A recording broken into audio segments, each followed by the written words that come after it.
you ready to kickstart your week with some dirt slinging and tire slaying action motorsports radio that packs the biggest guests? Hi, Ken Block here. Hey, my name's Jolene Van Butte. What's up, Brian Deegan? Vaughn Ginn Jr. here. They've been thrown into one show that has broken down the barriers of what a motorsports radio show should be. This is the Down and Dirty Radio Show, powered by Polaris Razor, with support from General Tire, KMC Wheels, Rigid Industries, Dirtfish, Gibson Exhaust, and MTX Audio, with your host, who also happens to spend his weekends flying 800 horsepower trucks through the dirt, Jim Beaver. When was the last time you saw an off-road or rally driver begging to get behind the wheel of a NASCAR IndyCar? Yep, not happening, but you sure see these pavement racers begging to drive our cars. And his partner in crime every week, a self-proclaimed Canadian moto chick who was jumping triples and taking podiums before most guys even learned to ride. Amy Hood. No one knows how to say my last name. Like, is it really that hard? Amy Hood, like I'm from the hood. Don't get it twisted. Sit back, strap in, and be prepared to join us as we take you through a motorsports ride like no other.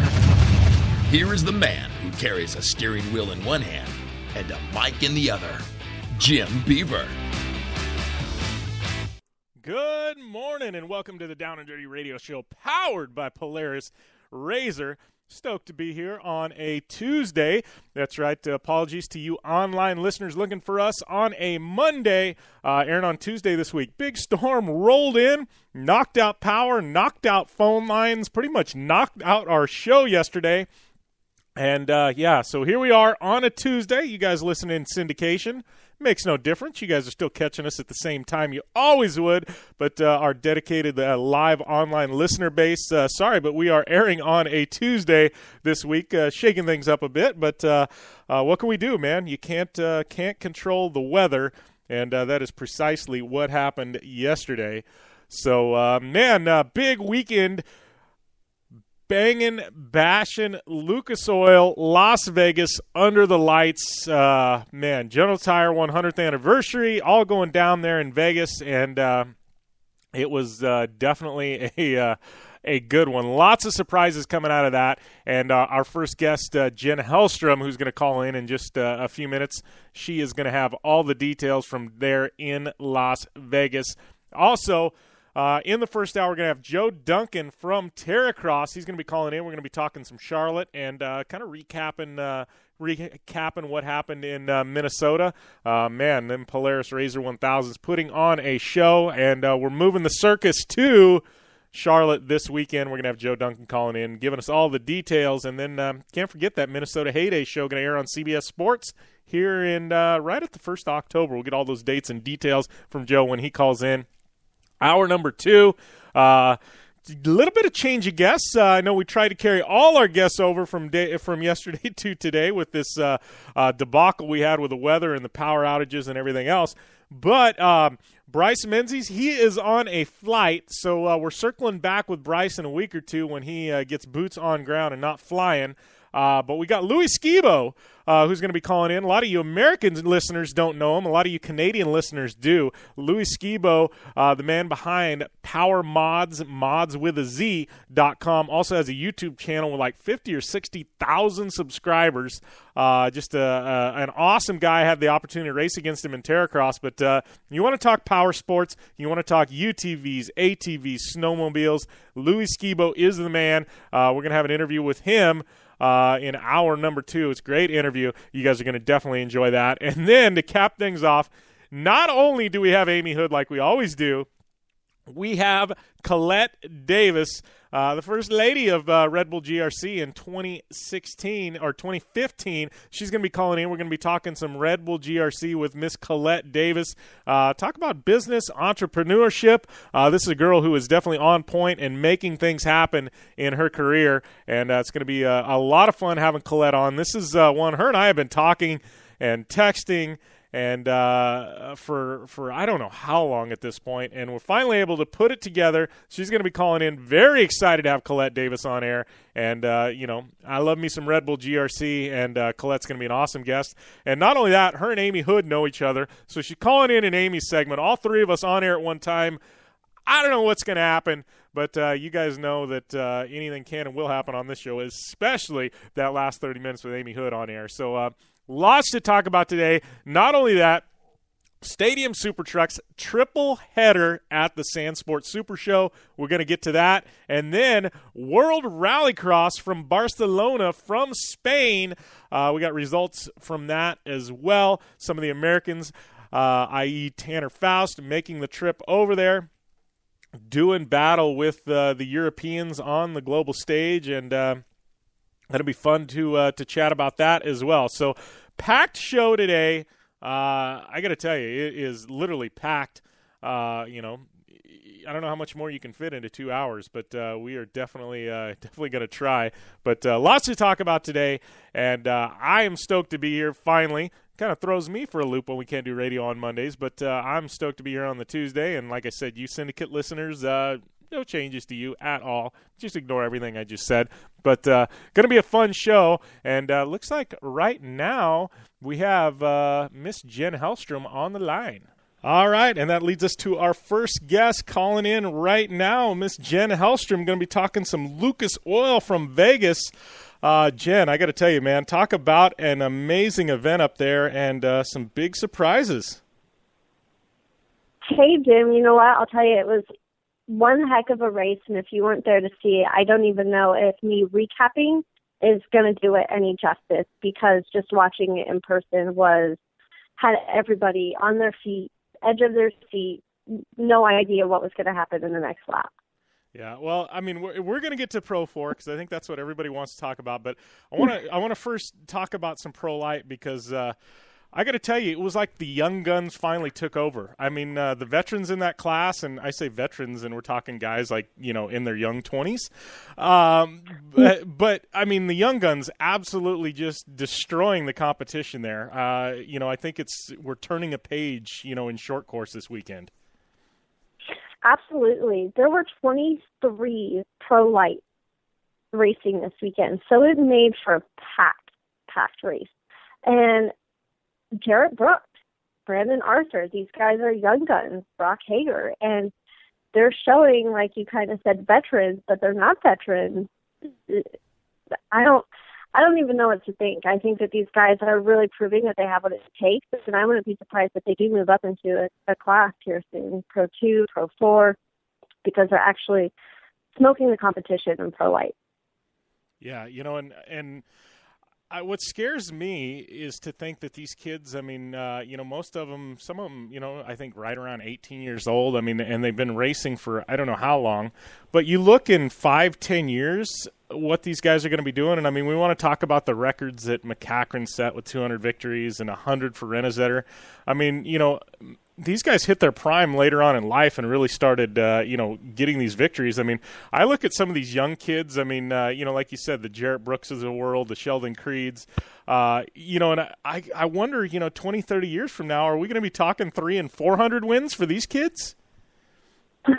Probably. You know what? Some of these kids aren't even 18 yet. Some are still 16 years old, just barely getting their driver's license. So technically, they've been racing these vehicles before they're even legally allowed to drive on the road. But they're probably better drivers than those of us that have had our license for 20, 30 years. But I think they're going to follow right in the footsteps of those guys like Renesetter and McCachran and even Bryce and R.J. Anderson. He's already one that started out in karts and then went up to Pro Light and is now in Pro 2, given he had a really rough weekend. But, it's those footsteps that you follow into. And when you have that skill, and you just got to run with it. Yeah.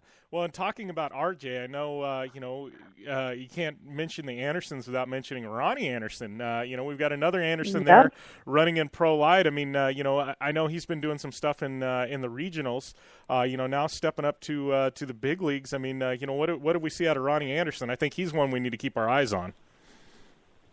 He is. I know that he did good this past weekend, and also Casey Curry's little brother, Cody Curry, got in there and was doing better than Casey.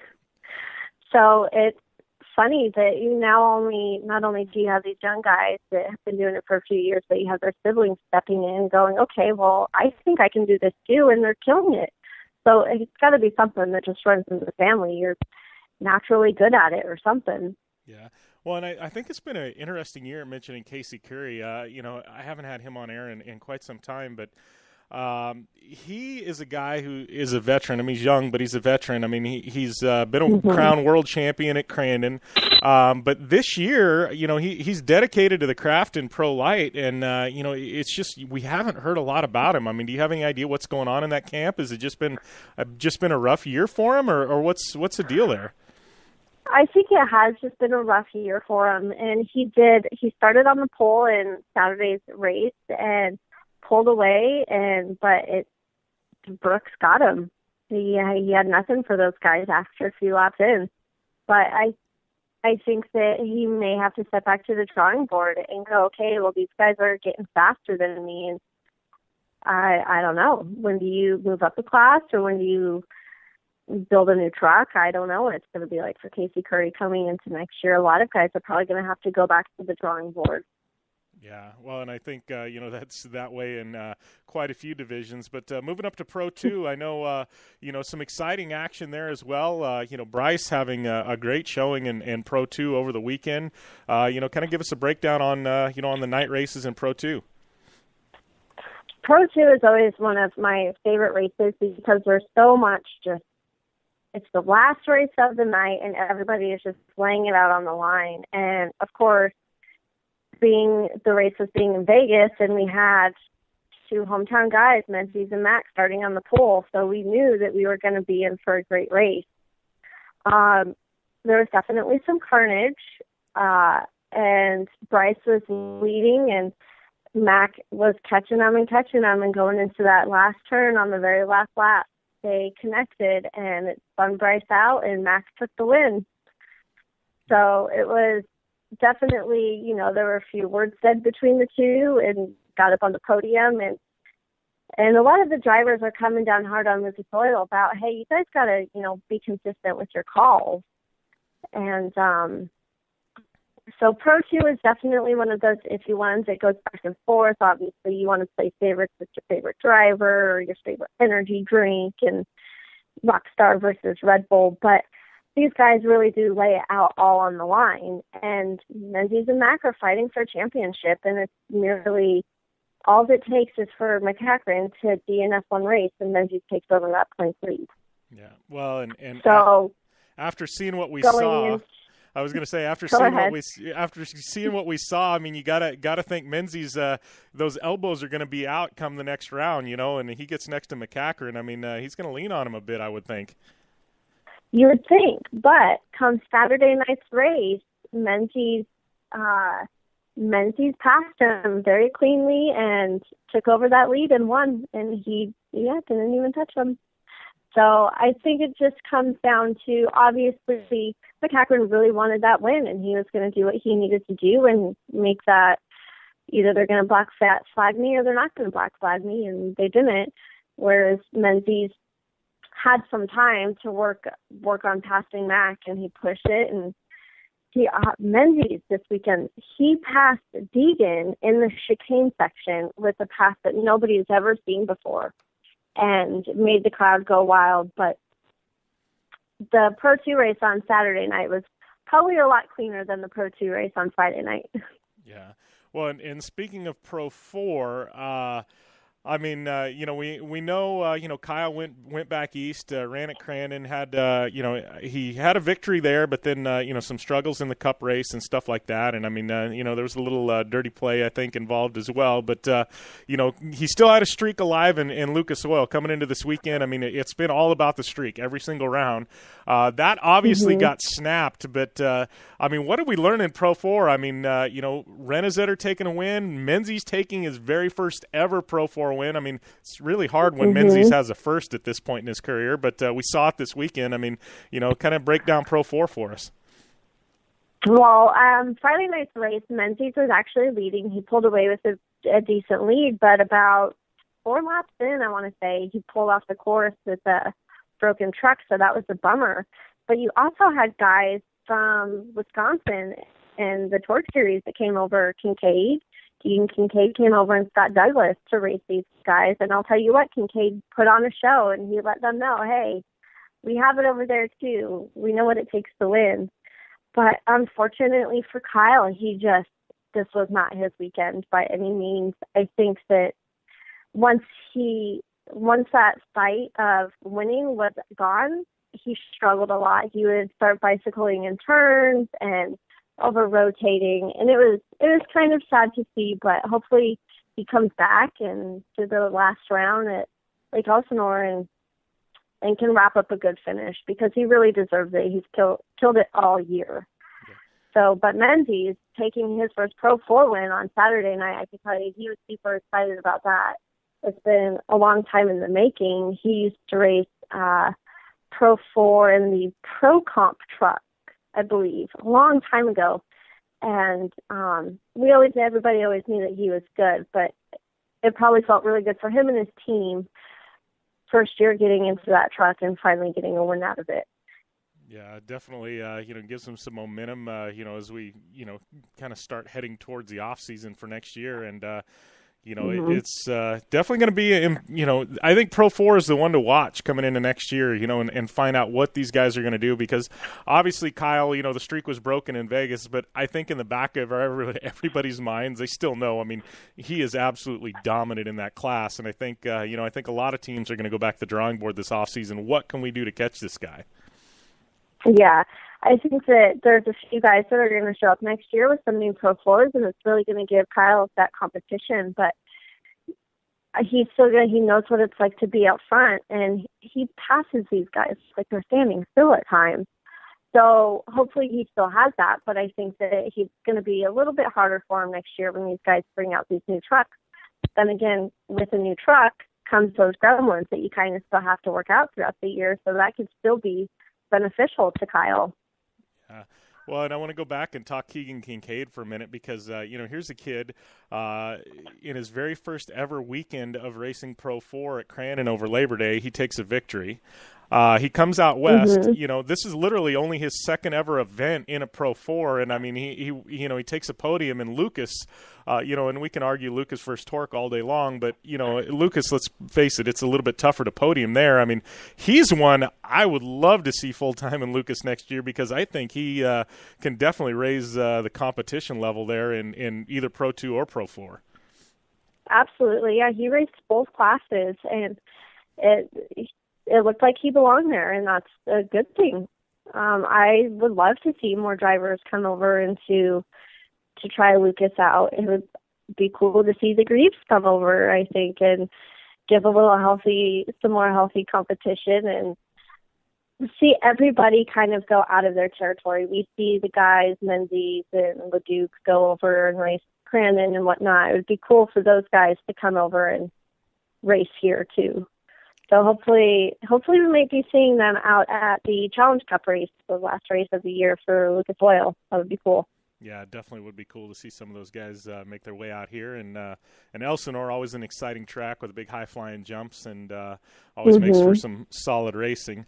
Before we let you go, though, I know, obviously, you're covering Lucas, going around, and I've been following that series. But there's also another little bitty event happening in Vegas here in a few weeks. I know you're definitely involved with. Let's talk a little bit about Red Bull Air Race coming up. Red Bull Air Race is looking to be, it's the finals here in Las Vegas, October 17th and 18th, and it's shaping up to be a really great show.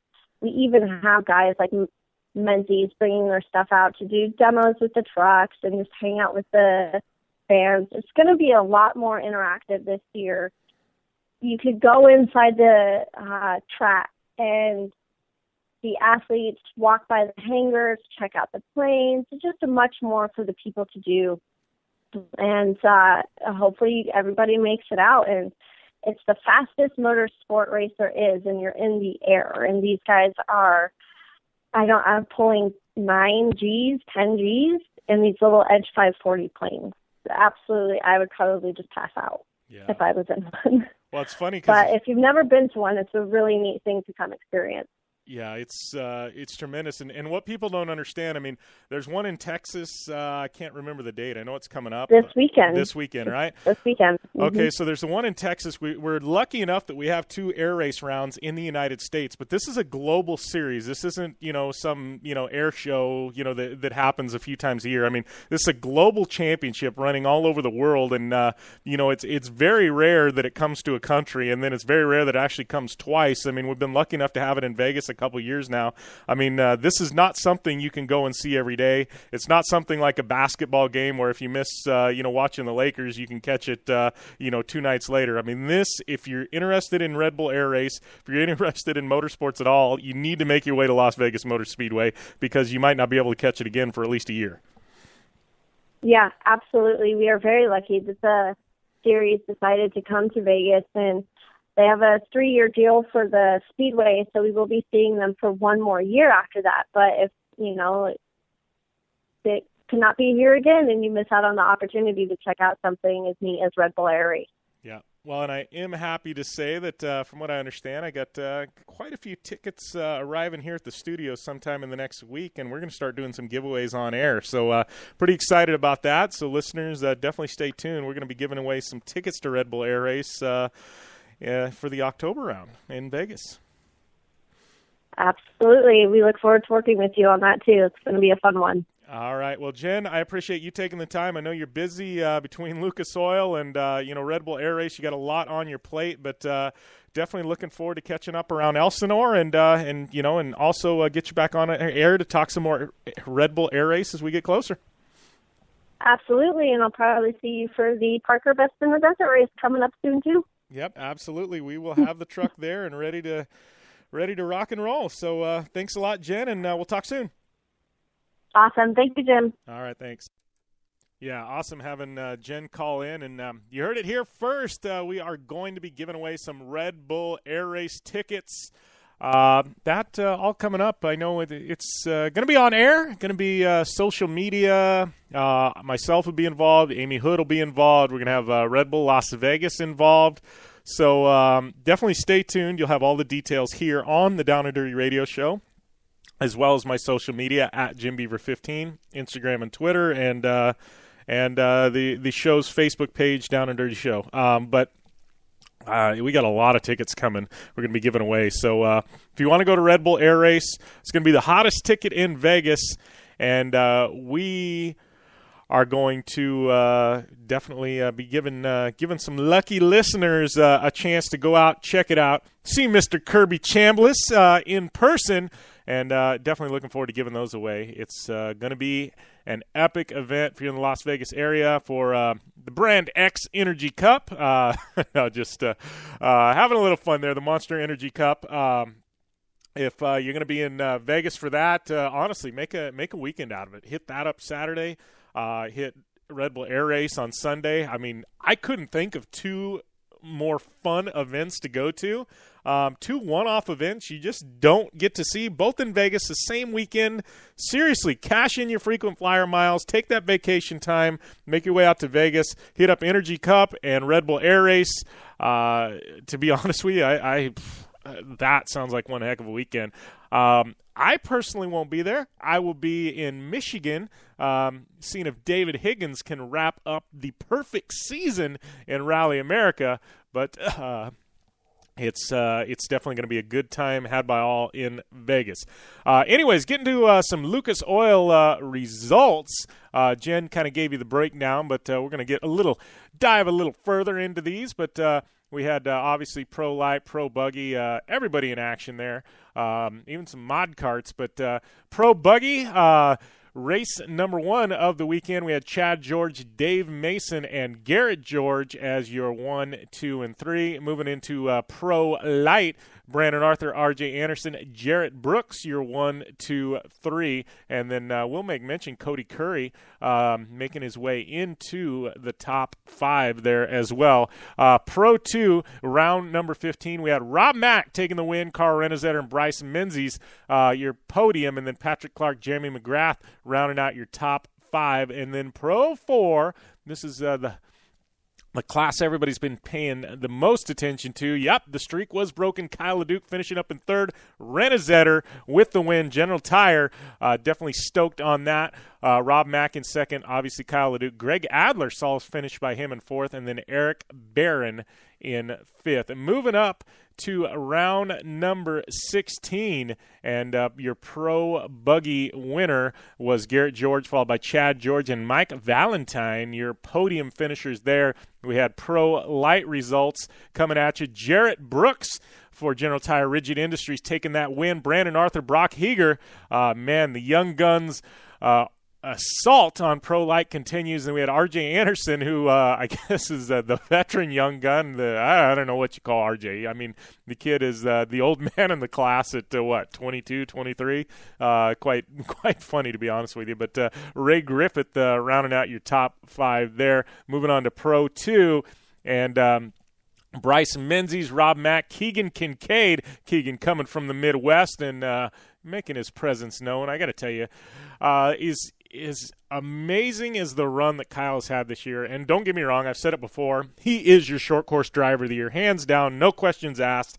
I don't care. It's Kyle LeDuc. It doesn't matter if he doesn't even show up to the next couple of rounds in Elsinore. Kyle LeDuc is the short course driver of the year, hands down. Nobody can take that away at this point. But probably the most impressive driver to me this season, aside from all Kyle's accomplishments, Keegan Kincaid. This kid, I feel like he came into his own. We've all known he's good, but in what he's doing in Stadium Super Trucks and Torque and Pro 2, Pro Light, now moving into Pro 4, comes over to Lucas, makes his presence known here. I am just ridiculously impressed. Podium by Keegan in Pro 2 there. And everyone was talking about, Torque, it's minor leagues, it's not as good, this and that, and, you can take a podium there, you're no good in Lucas. Here comes Keegan, slapping everybody around, saying, what are you talking about, And then a fourth in Pro 4 here. We had Menzies taking the win. Solid win by him. Another couple of General Tire drivers on the podium, and Doug Fort and Carl Renazetter, and then Kincaid and Mack. So Keegan, man, the kid is he's on point. He is figuring this short course stuff out, and probably, you talk to anybody, one of the nicest guys in short course you could ever meet. The kid, I am watching his career, excited to see where it goes. He's just a force anytime he gets behind the wheel, whether it be Stadium Super Trucks, Pro Light, Pro 2, Pro 4. He is definitely one of the future, the future of this sport for sure. And then, it's just a great to watch him and see where his future career leads. But been great talking some short course, talking with Jen, talking a little Red Bull Air Race. We're going to ramp things up, talking a little more in the next upcoming weeks as we lead up to that event. But we're going to take a short commercial break. When we come back, it's going to be Joe Duncan talking some Terracross, Charlotte, heydays, lots more to come here on the Down and Dirty Radio Show, powered by Polaris Razor. So stay tuned. We'll be back after this short commercial break.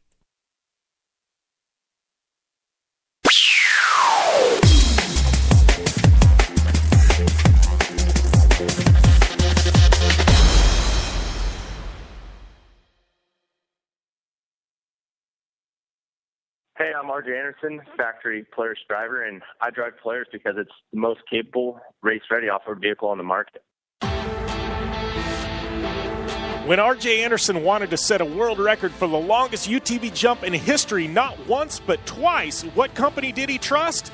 Polaris and their championship-winning Razor XP1000. RJ is a UTV champion behind the wheel of Polaris vehicles, and he exclusively trusts the Polaris Razors to bring him race wins and championships against some of the toughest off-road racers in the world. The same Polaris Razors RJ has won championships in, set world records in, and conquered the Wall of Death in XP1K2 are available to you at your local Polaris dealer. Take the advice of world record holder RJ Anderson and visit Polaris on the web at Polaris.com to see the full lineup of Polaris Razor vehicles, or follow them on Facebook, Instagram, and Twitter at Polaris Razor.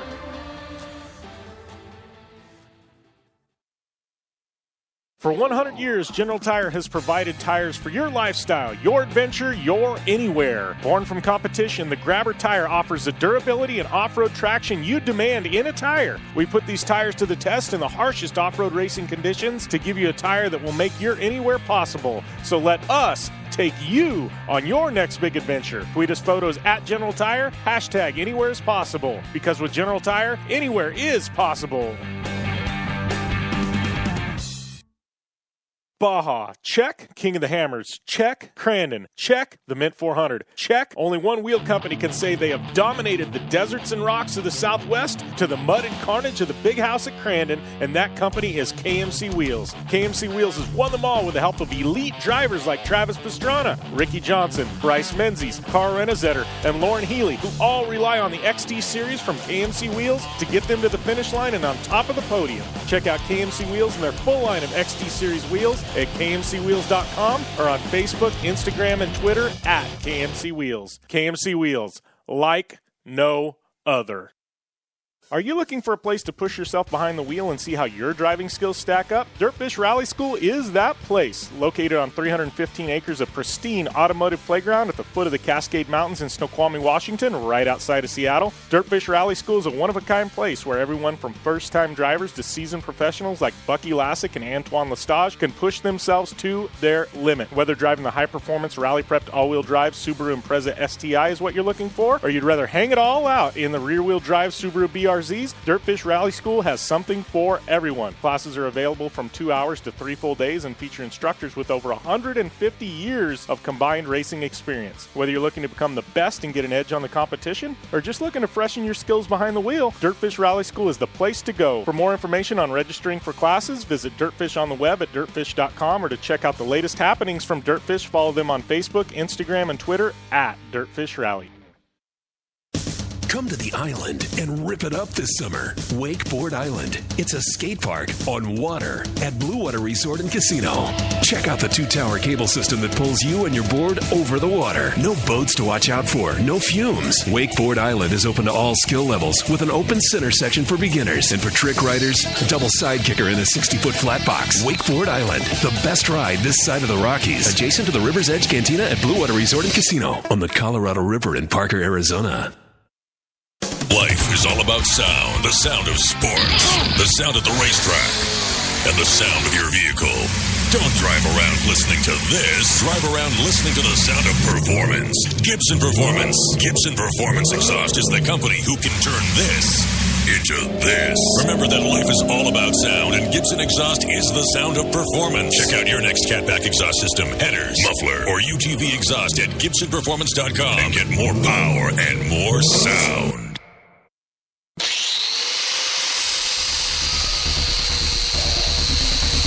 Rigid Industries is the original and #1 LED light bar manufacturer in the world. Torture tested by some of the best drivers in motorsports.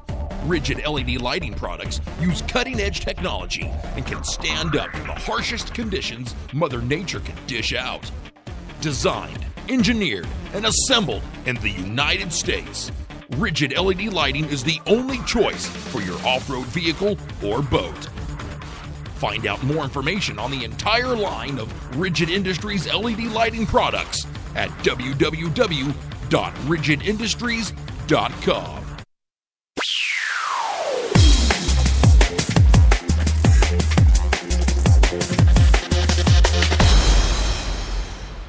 Welcome back to the Down and Dirty Radio Show, powered by Polaris RZR. Just got done talking some Lucas Oil Off-Road with Jen Hellstrom, but right now we're going to switch gears and talk a little Polaris RZRs and the Terracross Championship. My good friend Joe Duncan on the line. How's everything going, Joe?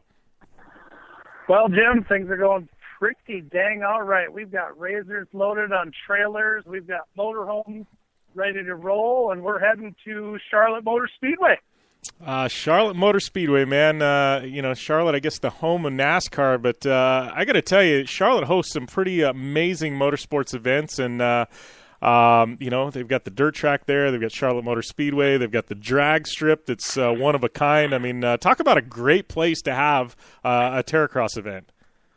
Yeah, it's a great facility, great people there. I mean, they bend over backwards for us, and we're throwing a few curveballs. All of us were with some track changes and some things that have happened in the last couple of weeks, and together as a team, we've kind of we came up with the best solutions for it, and we're bringing a Terracross experience to Charlotte Motor Speedway, which is going to have a bunch of our top drivers, including the one and only yourself, and we're going to be able to be one-on-one with the fans and doing some ride and drives, and they have the lawnmower races there. Their championship is wrapping up there, and of course the auto fair, which is the big draw that they bring people in from all over the country for that. And we're gonna have a great time down there. Jason Luberg and Hubert Rowland are heading down there tomorrow morning, and they're gonna get the track all built. And Sean Johnson and Matt Creechy over there at the Speedway, they've got everything dialed with equipment and the layout and stuff, and we're looking really good. I got to tell you, you're putting Hubert and Luberg, hopefully not unsupervised, because there's no telling what kind of track they're going to come up with if they're unsupervised there by themselves. Yeah, we're only going to give them so much fuel, so they can't get too out of hand. But yeah, those guys, and of course Dana Creech, those three guys, and Billy Young, our course builders, just do an amazing job. We just got done with Heydays here, and it was the best Heydays we've ever had. The crowds were massive. You could not walk around the Terracross course. You just couldn't move. You had the Walker Evans section on the one side, and that was packed, and the Fox Shocks section on the other side, that was packed, and then the WPS Fly Racing on the back side, and that was packed. And you just, when we were going with the Terracross racing, you just couldn't get around up there. And then you throw in the freestyle show. Mystic Lubricants had a corner, and when we were racing, they couldn't even get in and out of their booth with all the people that were packed around the bleachers there and in that section. And it was good. It was we're coming up on the 50th anniversary of Heydays next year, so we already started planning some things for next year, some big new things that are going to come in for Heydays for the 50th anniversary. They had great crowds this year, amazing weather, and what a great way to wrap up our rounds 3 and 4 of our Terracross season. Yeah, well, I gotta give you credit, because you're so good at this. I know you've done this a time or two. When in a span of about 30 seconds, I think you did 10 sponsor plugs, and you didn't even realize you were doing it. So, a tip of the cap to you, my friend. You've done this a few times. Once or twice, Jim. Once or twice. And tip of the hat to you, Jim, for keeping the Razor on all 4 wheels. Yeah, I'm learning. It's funny. We did all right. Yeah, we did all right. Didn't in one of the LCQs didn't make the main, but I didn't finish last. and then in the other one, right out of the go, I'd passed a couple of cars. I guess technically on the first lap I was in a transfer spot, and then the front diff let go. So but that's what's fun about Terracross. I mean, these are stock Polaris Razors. We've talked about it before. And, you've got to, as much as you want to be fast, you've also got to conserve the equipment, too. I mean, it's a lot of, lot that goes into play to actually walk away with a victory in Terracross.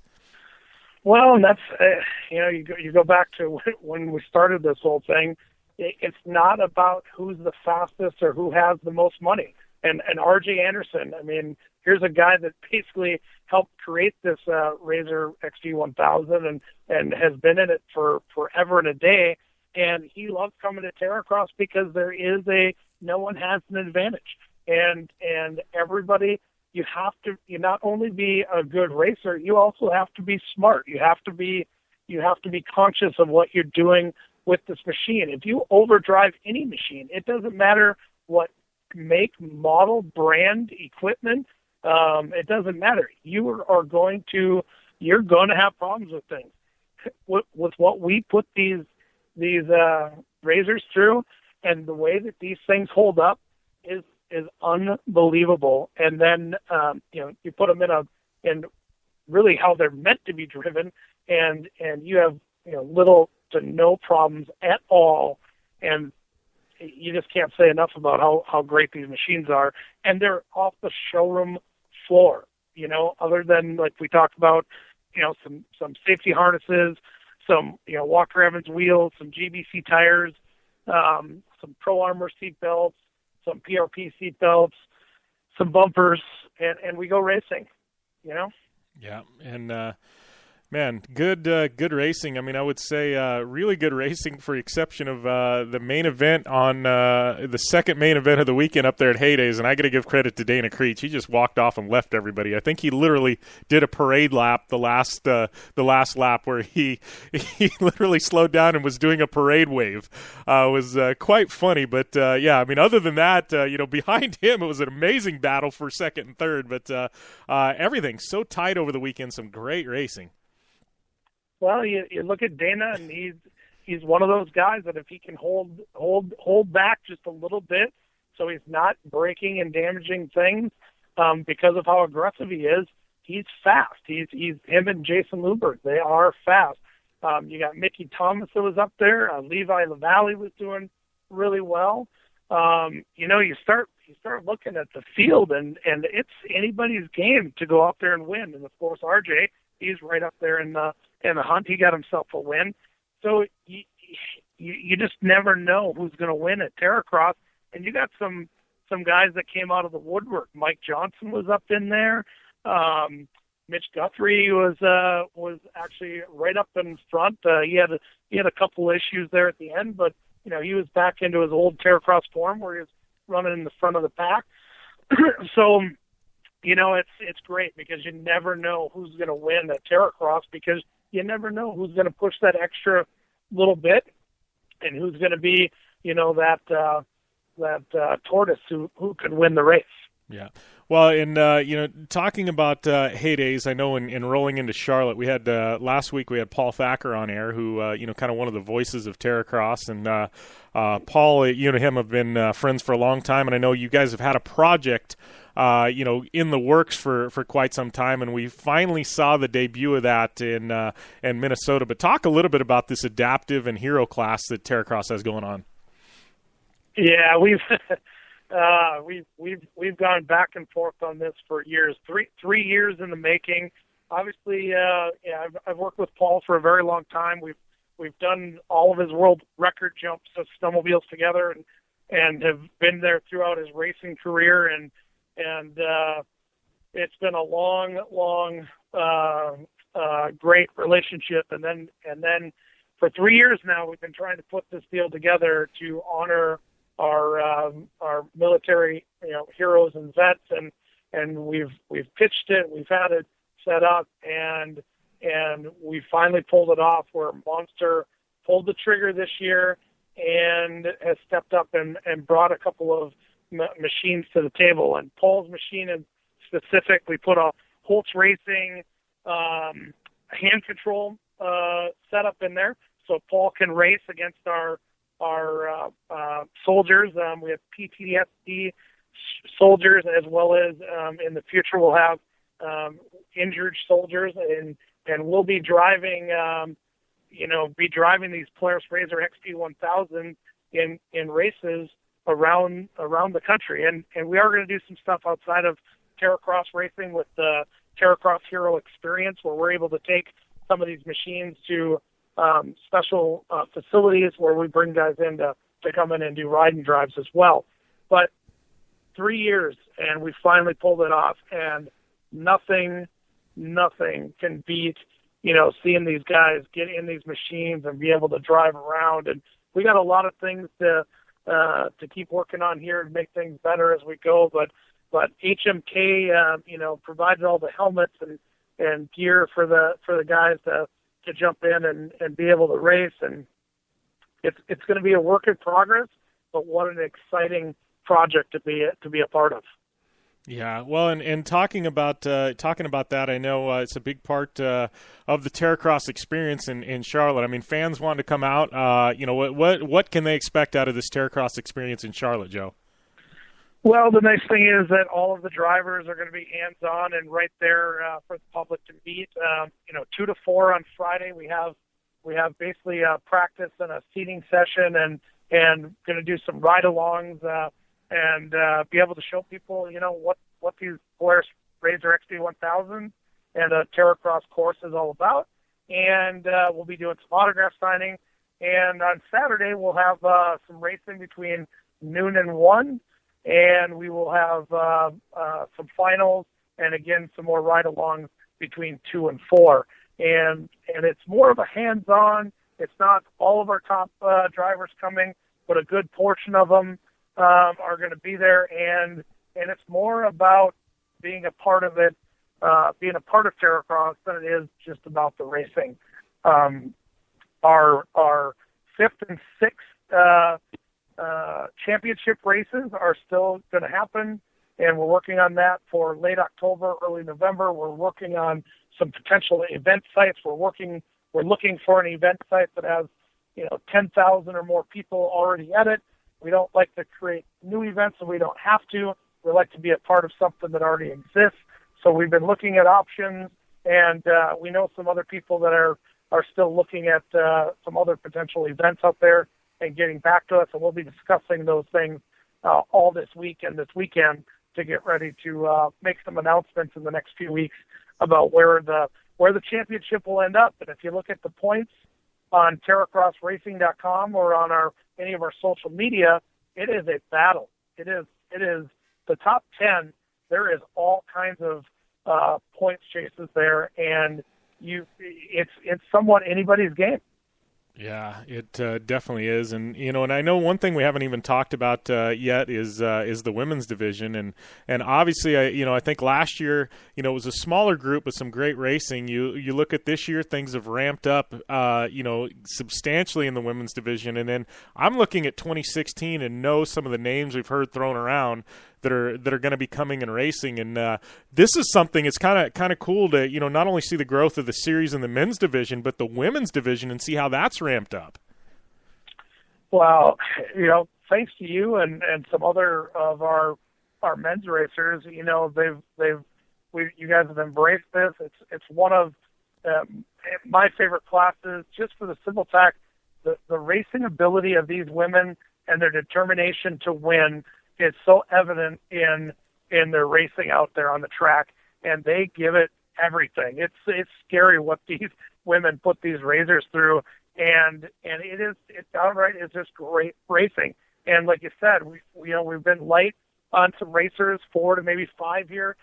This last race we had 6 at one point in time, 7 racers out there, and we're looking at a field of 8 to 10 for next year. A full field of women. Actually, it's almost full right now for next year. We got a couple spots to fill, and we are going to have one of the coolest, baddest women's classes out there. And they come from all walks of life, and that's the great thing.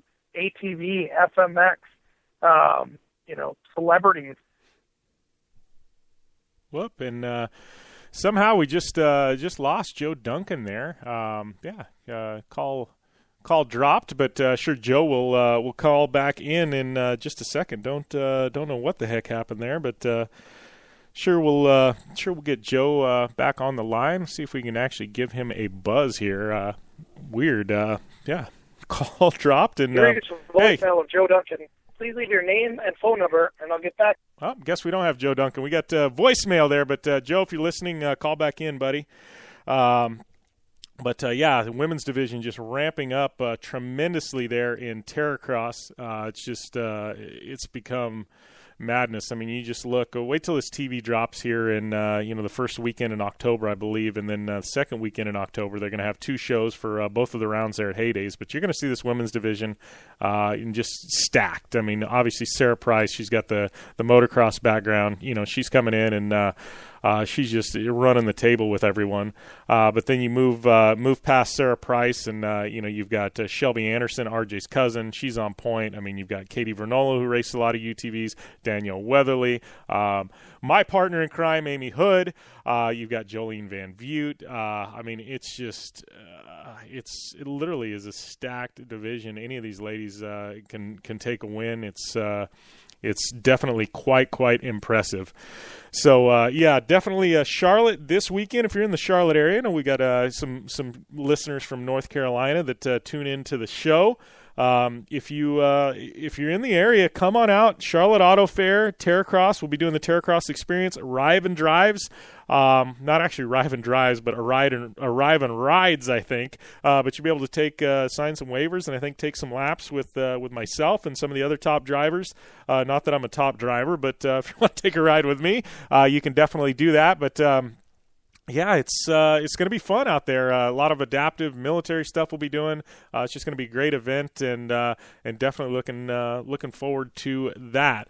So right now though, we're going to switch gears a little bit. If Joe calls back in, he calls back in. If he doesn't, I guess there he goes. We do have Joe back on the line here. Hey, how's it going, Joe? Sorry, I don't know what happened, man. We dropped the call. You there? Yeah, I don't know. All of a sudden, everything just dropped.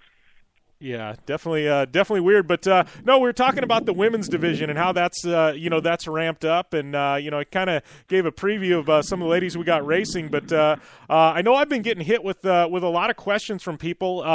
When are the dates that the Heydays round is going to air on TV? That's on terracrossracing.com. I don't have them right in front of me here. I'm literally getting ready to pull out of the driveway with the motorhome. But terracrossracing.com or Terracross Championship on Facebook, and I believe the air dates are up on there. If not, they will be up there shortly. But it comes up, I believe, in a week. Not this weekend, but the following weekend on Sunday is the first show from 8 days. Yeah, I think people are going to watch that and just be impressed. Obviously, the San Diego round was great TV, but I think the close racing, we saw at Heydays. I mean, and just a different track, and that's what I love about Terracross. San Diego, more spread out and huge jumps. I mean, this was a lot more technical of a course, short, tight corners. I mean, obviously the crossover jump is a staple at Terracross, but I think that's what's great about Terracross is every event, every venue you show up to is different, and I think that's why you see different drivers maybe excel at certain venues and maybe not as good at others.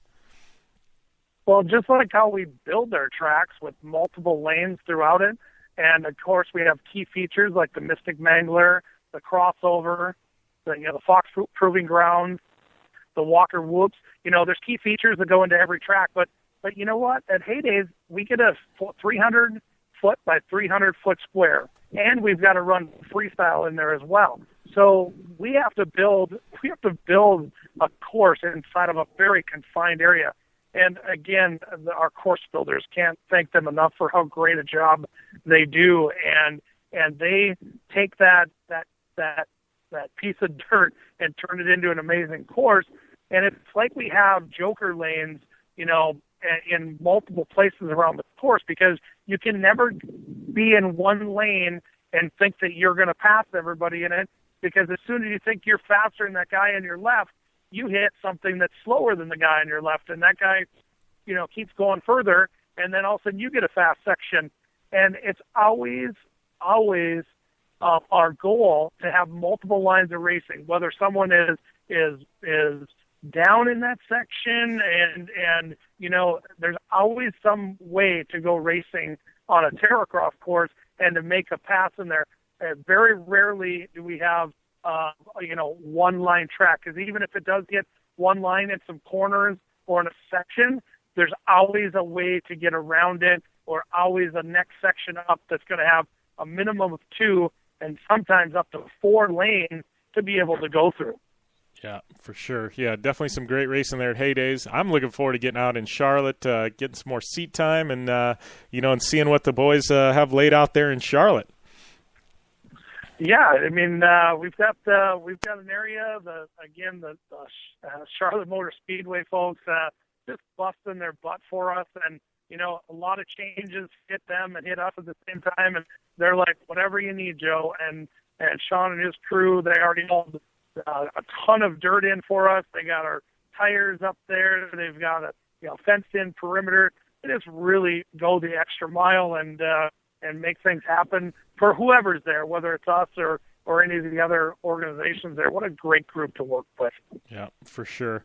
Well, I appreciate you taking the time to call in, buddy, and we'll see you in a couple of days at Charlotte. And, looking forward to the event and seeing what you have in store for us drivers.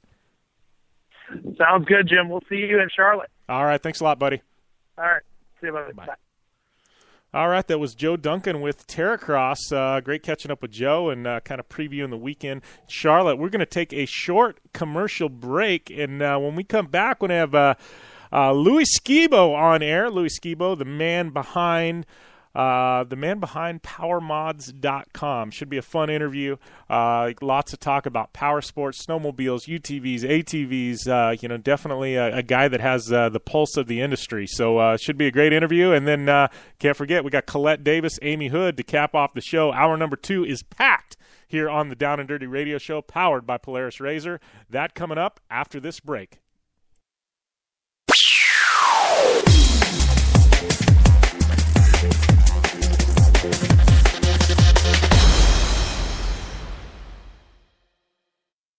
I'm Polaris rider Lee Valley, and I choose Polaris just because they have the best quality, highest performing, most fun machines out there. Only one company has taken Levi LaValle to 10 X Games medals, snowcross championships, a double backflip, and a world record long jump of 412 feet across the San Diego Harbor on New Year's Eve, and that company is Polaris.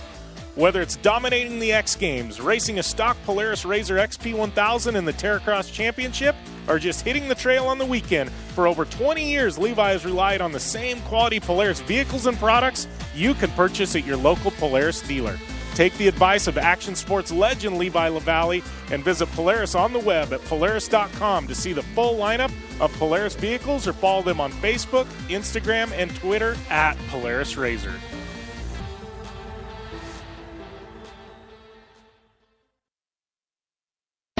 Your life demands a tire that provides durability, comfort, and performance, and that's what General Tire delivers for you. From the all-season grip of the Grabber UHP to the comfort and on-road manners of the Grabber HTS to the durability and off-road traction of the Grabber AT2, General has a tire that will help get you where you need to go. So let us take you on your next big adventure. Tweet us at General Tire, hashtag anywhere is possible, because with General Tire, anywhere is possible.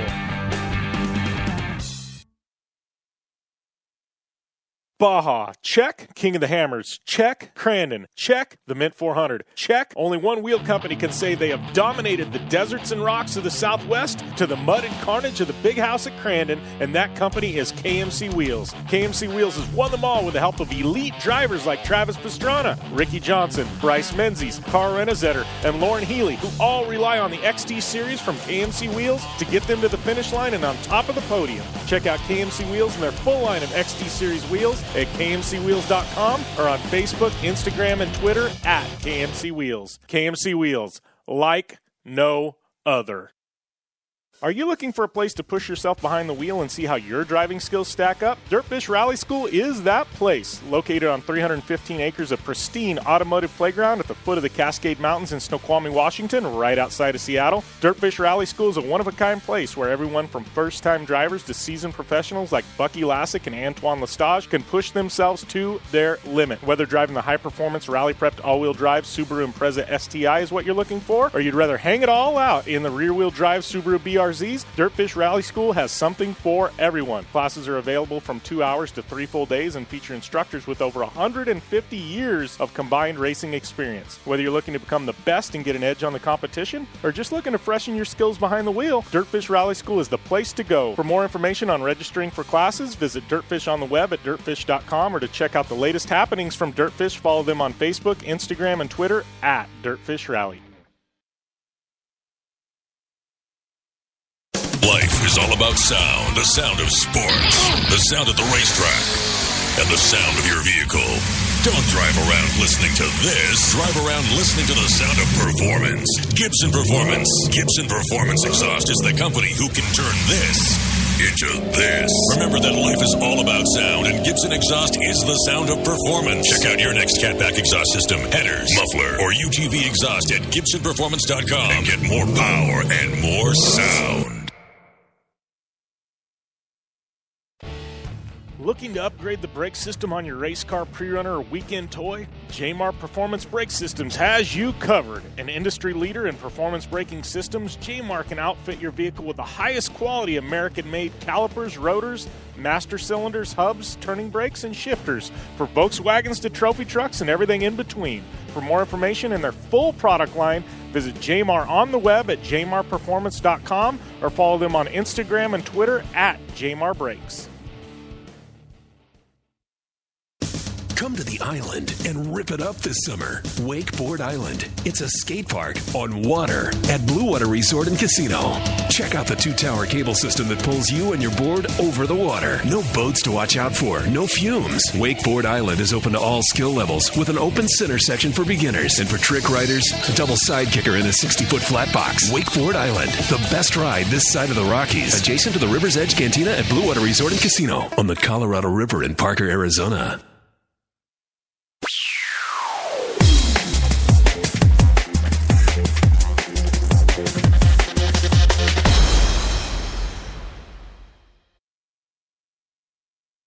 Welcome back to the Down and Dirty Radio Show, powered by Polaris Razor.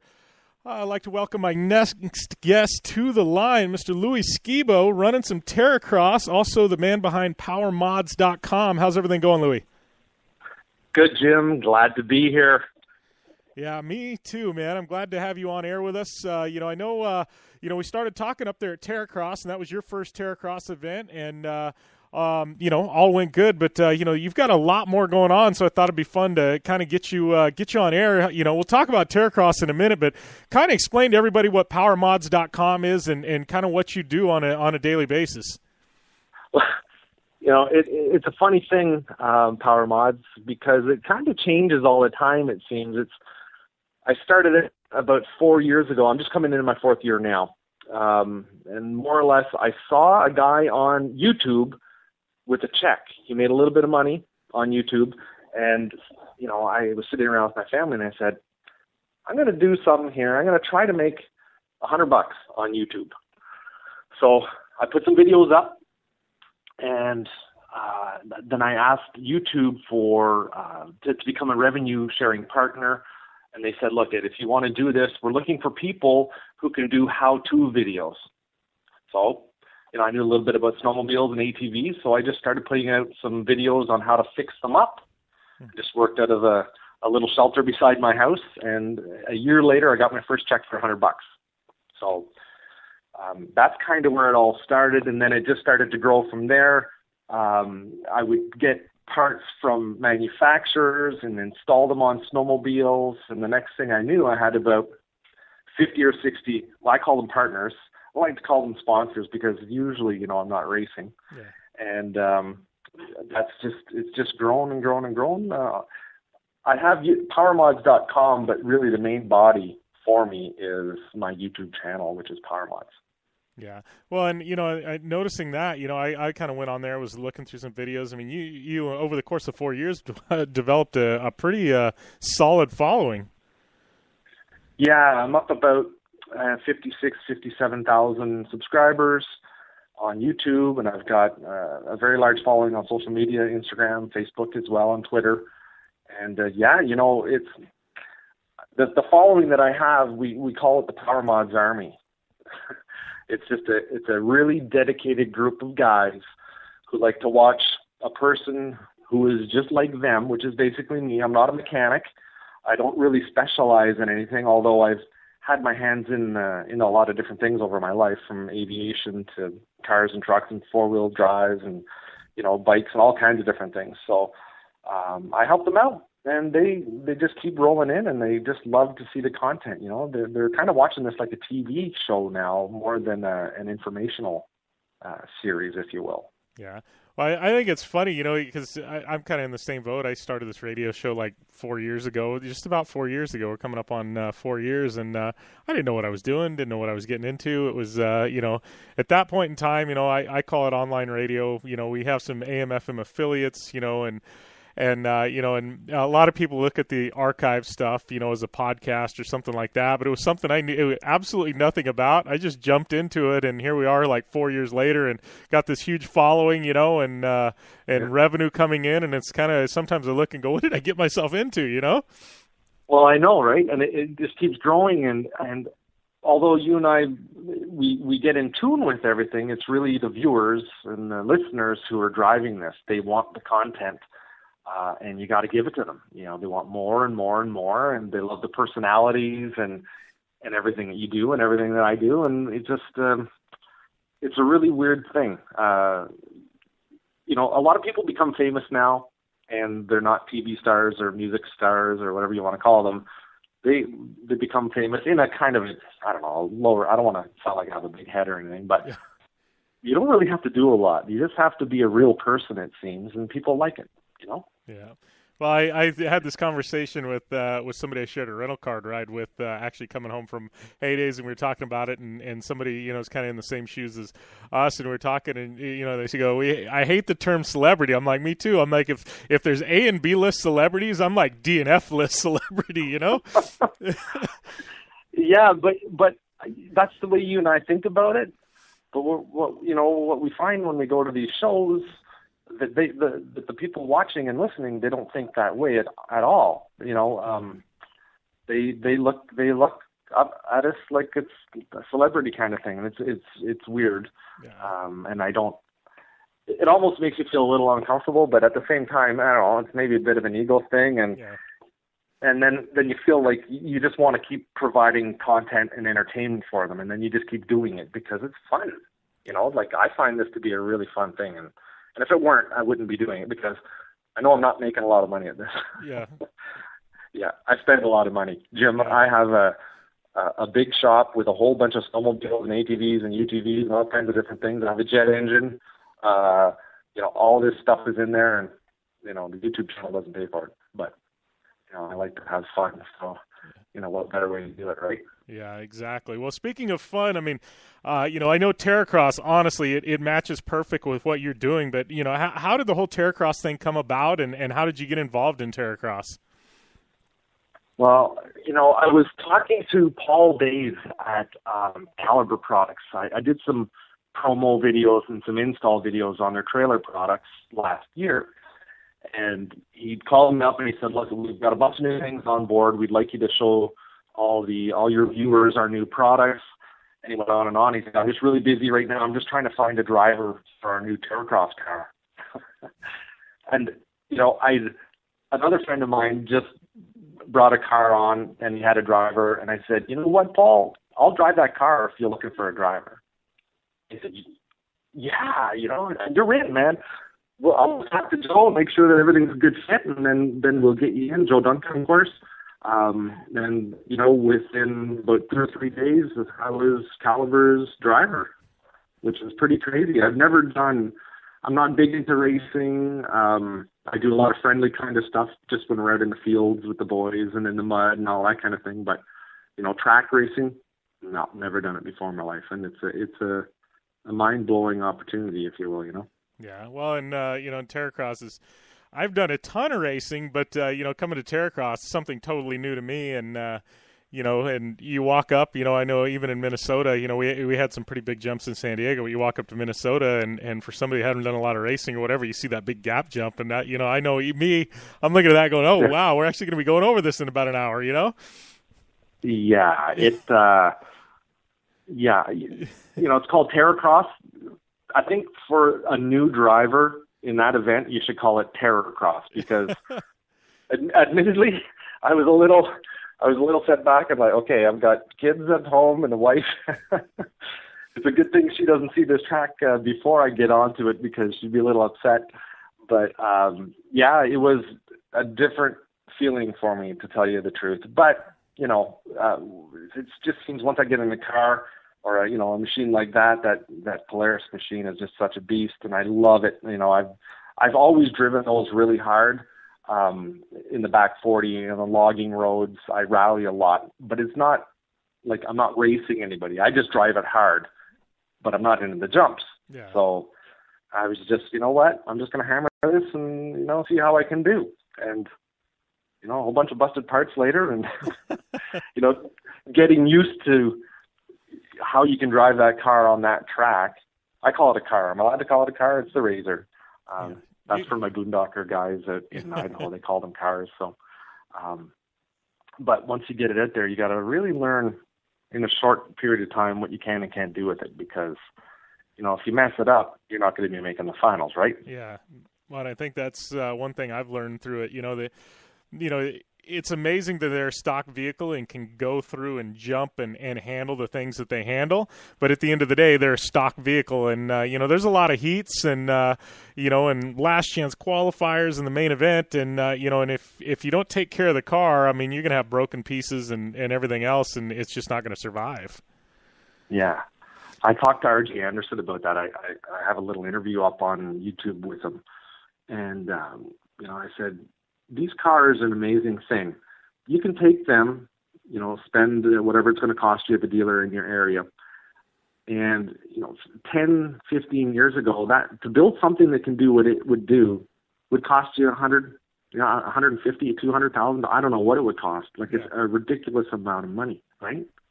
Yeah. And these things take a wicked pile of punishment. Yeah. By the way, you know, you talked about beating a car pretty hard or beating a Razor pretty hard. R.J. Anderson seemed to do that whole darn event, did very well, and I don't think he was in the pits once. Yeah, no, he's just ridiculously good. I mean, he's got more seat time than just about anybody in one of those things. But I think that's the truth. I mean, you know, you've been around this industry long enough. I mean, I can think back when, you know, the Yamaha Rhino, I know it's a Polaris-sponsored show, but, you know, going back to the roots and the Rhino, I mean, I had friends that had dropped $25,000, $30,000 into a Rhino after they bought it, and it wouldn't do near what a Razor will do now. No, not even close. I remember when they came out, those Rhinos as well, right? They're kind of cutting edge at that time. I was like, wow, that is probably the coolest thing I ever saw. And then when the Razors came out, I was all over those. I was just, you know, the most fun vehicle I've ever driven, hands down. I've been in a lot of different things. Like, I've got my jet truck. I've got, you know, I've been in some really fast boats, extremely fast snowmobiles, and all kinds of different things. Fast planes, but man, that Razor, it's just a rally car. It's just like it's on rails in the backwoods, you know, having a lot of fun. And I've done a lot of ridiculous things with them. I've had it up over the roll bars with water. You know, the Polaris engineers didn't like that too much, but I snorkeled them all up. Kind of insulted one of the guys, I think, a little bit.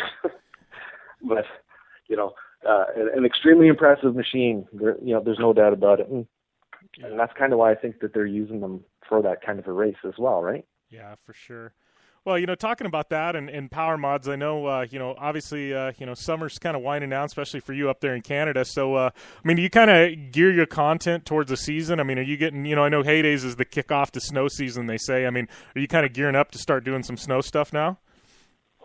Yeah, we're full bore into the snow, into the sleds right now. We're going to have another Terracross event, of course. I'm still doing a little bit of promo for Polaris and some manufacturers, you know, Pro Armor, different parts and pieces. But as soon as that's done, it's full bore into the sled. So I've got the Toronto Snowmobile ATV and Power Sports show at the end of October. We host that show 4 years in a row now. And I've got to get my lineup all ready. I've got about, I'm going to say, 10 different sleds, custom builds that I have to have all ready to go for that. Wow. And even though we don't really get our snow until the end of December, you know, that comes really fast, right? And I don't want to be hanging there with a few sleds that aren't done, because everybody likes to see the lineup that I have, you know. Yeah, for sure. So what's up next for you? Obviously, you know, we got some more Terracross to go, and I mean, you know, what do you do on a daily basis? I mean, is it pretty much builds and you know, and developing content for the YouTube channel? Yeah, pretty much every day. I'm a full-time firefighter here in Ottawa, Canada. That's my full-time job. When I'm not doing that, it's running around with the kids, and it's figuring out what to do next with power mods, talking to the manufacturers. I like working with a lot of small guys. That's why I like going to these different types of trade shows, or the power sports shows, because I get to see a lot of the smaller companies who are making really interesting, cool products. I like to shoot videos on them, and so I line all that stuff up for all the shows that we're going to be doing, and then I get those products in, and then we start to shoot video. So, I've got probably a good 2 months of solid shooting in the studio. Yeah. So it's pretty busy. Yeah. Well, and I'd probably put, I'm going to say 12 hours at least a day in, or maybe more. I don't even know now. It's just so much. Yeah. Well, and, you're talking about the smaller manufacturers, and I agree with you. I mean, to me, it seems like, you take a big manufacturer, and there's so many checks and balances they have to go through, and they want to develop something new. There's so many processes that have to go in. And sometimes I feel like some of the smaller manufacturers have the most innovation and the most creativity because they don't have, the chain of command to get things signed off on and approved, So I think sometimes you see the smaller manufacturers make something mind-blowing, and then the larger manufacturers go, oh, that's a good idea. Maybe we'll pick up on that, Well, they definitely do that, and they're doing that even more now. At least manufacturers who are on their game, they're working with the small guys now. And if it's a good enough kind of company, they're grabbing that company. It's already been incubated, and then they're making it go from there. And they're helping them out. There's no doubt that a lot of the guys that I work with, man, they come out with some wicked products.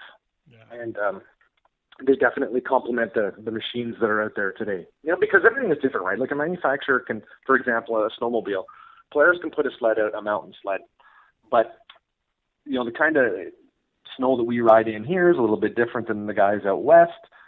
Our snow isn't as deep, so maybe we're into more rocks and stumps and some really hardcore rough riding, whereas the guys in the mountains, they're not really working their sleds as hard in such a way, right? So we might come along, might meet up with a manufacturer who has a really good, cool product that strengthens a certain part of that snowmobile. And Polaris just, say, for example, maybe they just can't make every single part and piece that you might need for every type of situation that you're in, right? Yeah. Yeah. Well, and I think that's, I know just in the off-road industry, where I'm, got my base, somebody will have an F-150 truck and, the manufacturer and aftermarket companies in the Southwest, are going to tackle the F-150 something completely different than, say, the Northeast, and, you give them both an F-150 and say, do an off-road build, and you're going to have two trucks that look and act totally, completely different, Oh, there's no doubt about it. And where I am, I'm in like Eastern Canada, Eastern United States kind of area. We don't really have the mountains here like the guys do out west. So we are definitely two different groups of people, but everything is different. Even on the UTV, ATV side of things, it's seasonal here as compared to, down in the southern states or into California. It's just razors all the time or just UTVs all the time. Yeah. So we're out of one and into the next and then back into it again. So we're constantly revolving and rotating. And a lot of the manufacturers I work with work on sleds and ATVs and UTVs. So they're always using their mind to try to figure out what kind of product they can get out for the market.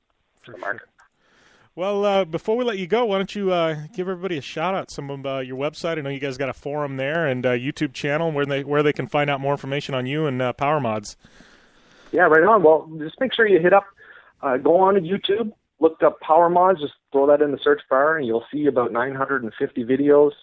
You can check everything out on there, from jet trucks to super deep crossings in the Razor, jumps, high horsepower sleds, and crazy antics. Like I said, it's like a television channel almost, right? Yeah. And if you just go on to social media, Instagram, it's Power Mods. On Facebook, it's Power Mods. I'm doing giveaways all the time, and I work with a lot of different manufacturers. The chances are pretty good that you're going to see something on there that's going to help you out. Awesome. Well, I appreciate you taking the time, Louie. I know you're pretty busy, and we'll see you at the next Terracross round. Oh, boy, Jim, I can't wait. Thanks a lot for calling me. All right. No, thank you. Okay, bye-bye now. All right, that was Louis Skibo, new guest. A lot of you probably not familiar with him, but always fun to catch up with him. Got to know him up there at Terracross, and guy's got a lot going on. Not just Terracross, we're talking snowmobiles, power sports, you name it. Definitely check out PowerMods.com, their YouTube channel. I mean, tons of content there. I guarantee you're going to find something that you're interested in. We are going to take a short commercial break, and when we come back, we're going to have Amy Hood calling into the show, and our guest today with Amy Hood, Colette Davis, Red Bull GRC Lights driver. All that and more still coming up on the Down and Dirty Radio Show, powered by Polaris RZR.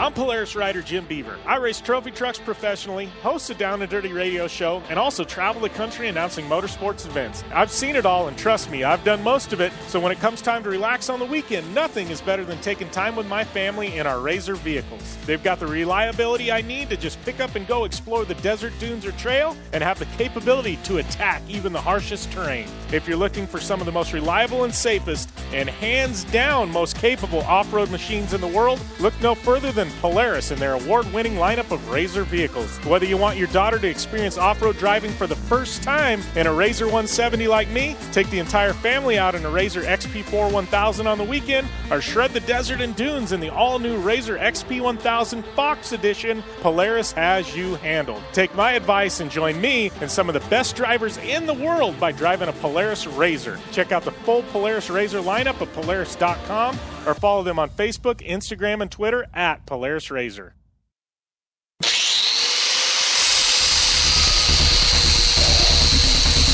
Rigid Industries is the original and #1 LED light bar manufacturer in the world. Torture tested by some of the best drivers in motorsports. Rigid LED lighting products use cutting-edge technology and can stand up to the harshest conditions Mother Nature can dish out. Designed, engineered, and assembled in the United States, Rigid LED lighting is the only choice for your off-road vehicle or boat. Find out more information on the entire line of Rigid Industries LED lighting products at www.rigidindustries.com. Baja, check. King of the Hammers, check. Crandon, check. The Mint 400, check. Only one wheel company can say they have dominated the deserts and rocks of the Southwest to the mud and carnage of the big house at Crandon, and that company is KMC Wheels. KMC Wheels has won them all with the help of elite drivers like Travis Pastrana, Ricky Johnson, Bryce Menzies, Carl Renazetter, and Lauren Healy, who all rely on the XT Series from KMC Wheels to get them to the finish line and on top of the podium. Check out KMC Wheels and their full line of XT Series wheels at KMCWheels.com or on Facebook, Instagram, and Twitter at KMC Wheels. KMC Wheels, like no other. Looking to have some fun on four wheels? Dirtfish Rally School has you covered. Packing as much adrenaline and adventure as you can handle into high-performance all-wheel drive and rear-wheel drive Subaru rally cars is where the fun begins at Dirtfish. Just 30 minutes outside of Seattle in Snoqualmie, you'll get a chance to train up to 3 full days with some of the country's best instructors and be put through the high-octane rush of rally on mud, dirt, and tarmac. Get started today and call 425-888-7715 or visit us online at dirtfish.com and use code 911 for a 15% discount.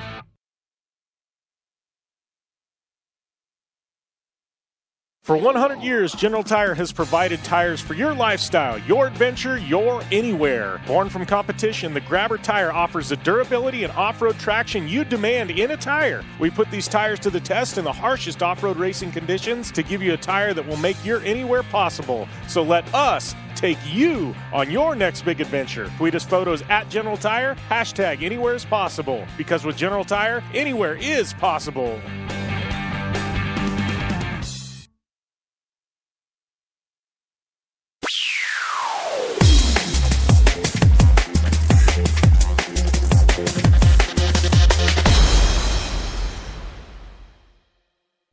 Welcome back to the Down and Dirty Radio Show, powered by Polaris RZR. I'm your host, Jim Beaver. And, man, been a great show so far. Talking some Terracross, talking PowerMods.com, talking some Lucas Oil. Amy Hood, she's coming up here in just a few minutes with Red Bull GRC Lights driver Colette Davis. Wanted to get to a few results over the weekend before Amy calls in. And WRX World Rallycross in action in Barcelona, Spain. Giving you a rundown of the top 6 there. Petter Solberg once again dominating fashion, taking the win. Johan Kristoffersen second. Timmy Hansen, who is second in points, in third. And then we had Davey Janey, Tanner Faust, and Robin Larson rounding out your top 6. Stoked to see Tanner going over to WRX and making the final. Not easy by any means. WRX running things a little bit different than Red Bull GRC. Only 6 people making the final there, so it makes it a bit tougher. And then Stadium Super Truck Sand Sports Super Show triple header. PJ Jones taking the win. Robbie Gordon and Augie Lurch 1, 2, 3 in the first race there. And second race, I got to make mention, Mad Mike, the Drifter Mad Mike.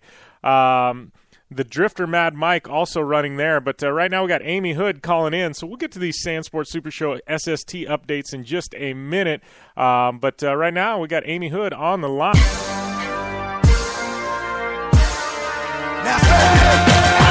Where the hood at? You better bust that if you don't pull that. Where the hood at? What's up, Amy Hood? Hey guys, how's it going? Life is good. I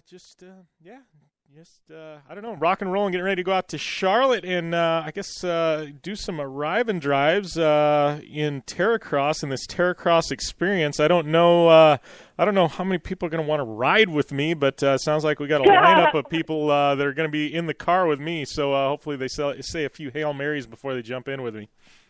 Oh my gosh, that's so funny. You know, after the video that you sent me still from San Diego, I'm not really too sure I'd like to drive with you either. So people, please bring a comfy pillow that you can duct tape to your body because with Jim's driving, you might be in for a wild ride or tumble, one of the two. I'm telling you what. No, you know what you're doing. I mean, those things are a little very, very tricky and they're very tippy. So people like us who are used to driving aggressively and pinning it and driving really, really fast and railing corners. It's very different to adapt to the Polaris Razors. I mean, we want to drive the wheels off of them, and you really can't. You have to be very, light with them. So. Yeah, well, and I'm driving like a girl, basically. Yeah, well, I'm used to, I guess bikes. I mean, the same way. I mean, I go into a corner hot in a truck, and I just put it in a slide. And I've got horsepower to bail me out, and I just soak up everything. And I try that in a Razor, and it's on its side in about half a second. It's definitely been a learning experience. But hey, Amy, right now we've got Colette Davis calling in. So, how is everything going, Colette? You're joining Jim Beaver, Amy Hood on air. Hey guys. How is everything going? Is Colette there? I can't hear her. Yeah, you there, Colette? Hello, can you hear me now? Oh, we can hear you loud and clear. Awesome. Hello, people. So, yeah, how is everything going with you? I know, talk a little bit about GRC Lights, to kick things off, but it's been a whirlwind year for you. I know I was actually out at GRC Media Day when they made the announcement that you were going to be driving, and I think somebody goes, hey, how much seat time do you have in the car? And you're like, we just figured this deal out like 2 days ago. Yeah, for Media Day, we literally signed the deal basically on Media Day, actually, and started talking about it 3 days before Media Day and trying to hustle and did an announcement together. But it's been an insane year, and but I really couldn't be more excited to be in GRC, and it's the most fun I have ever had in a race car. Well, I'm thinking back, you have had, some great moments in GRC, and then, you've had the one, was it at Fort Lauderdale when you ended up in the side between the fence and everything? But I give you credit, they got the car back going, and you were off and running again. You know what? In Fort Lauderdale, it was the first race of the season. Only, I think, my second time really in the car, and first time jumping a car. I think that race weekend we got 10 feet of air, and it was just the most insane time ever. And I got pushed off of a 10-foot tall ramp.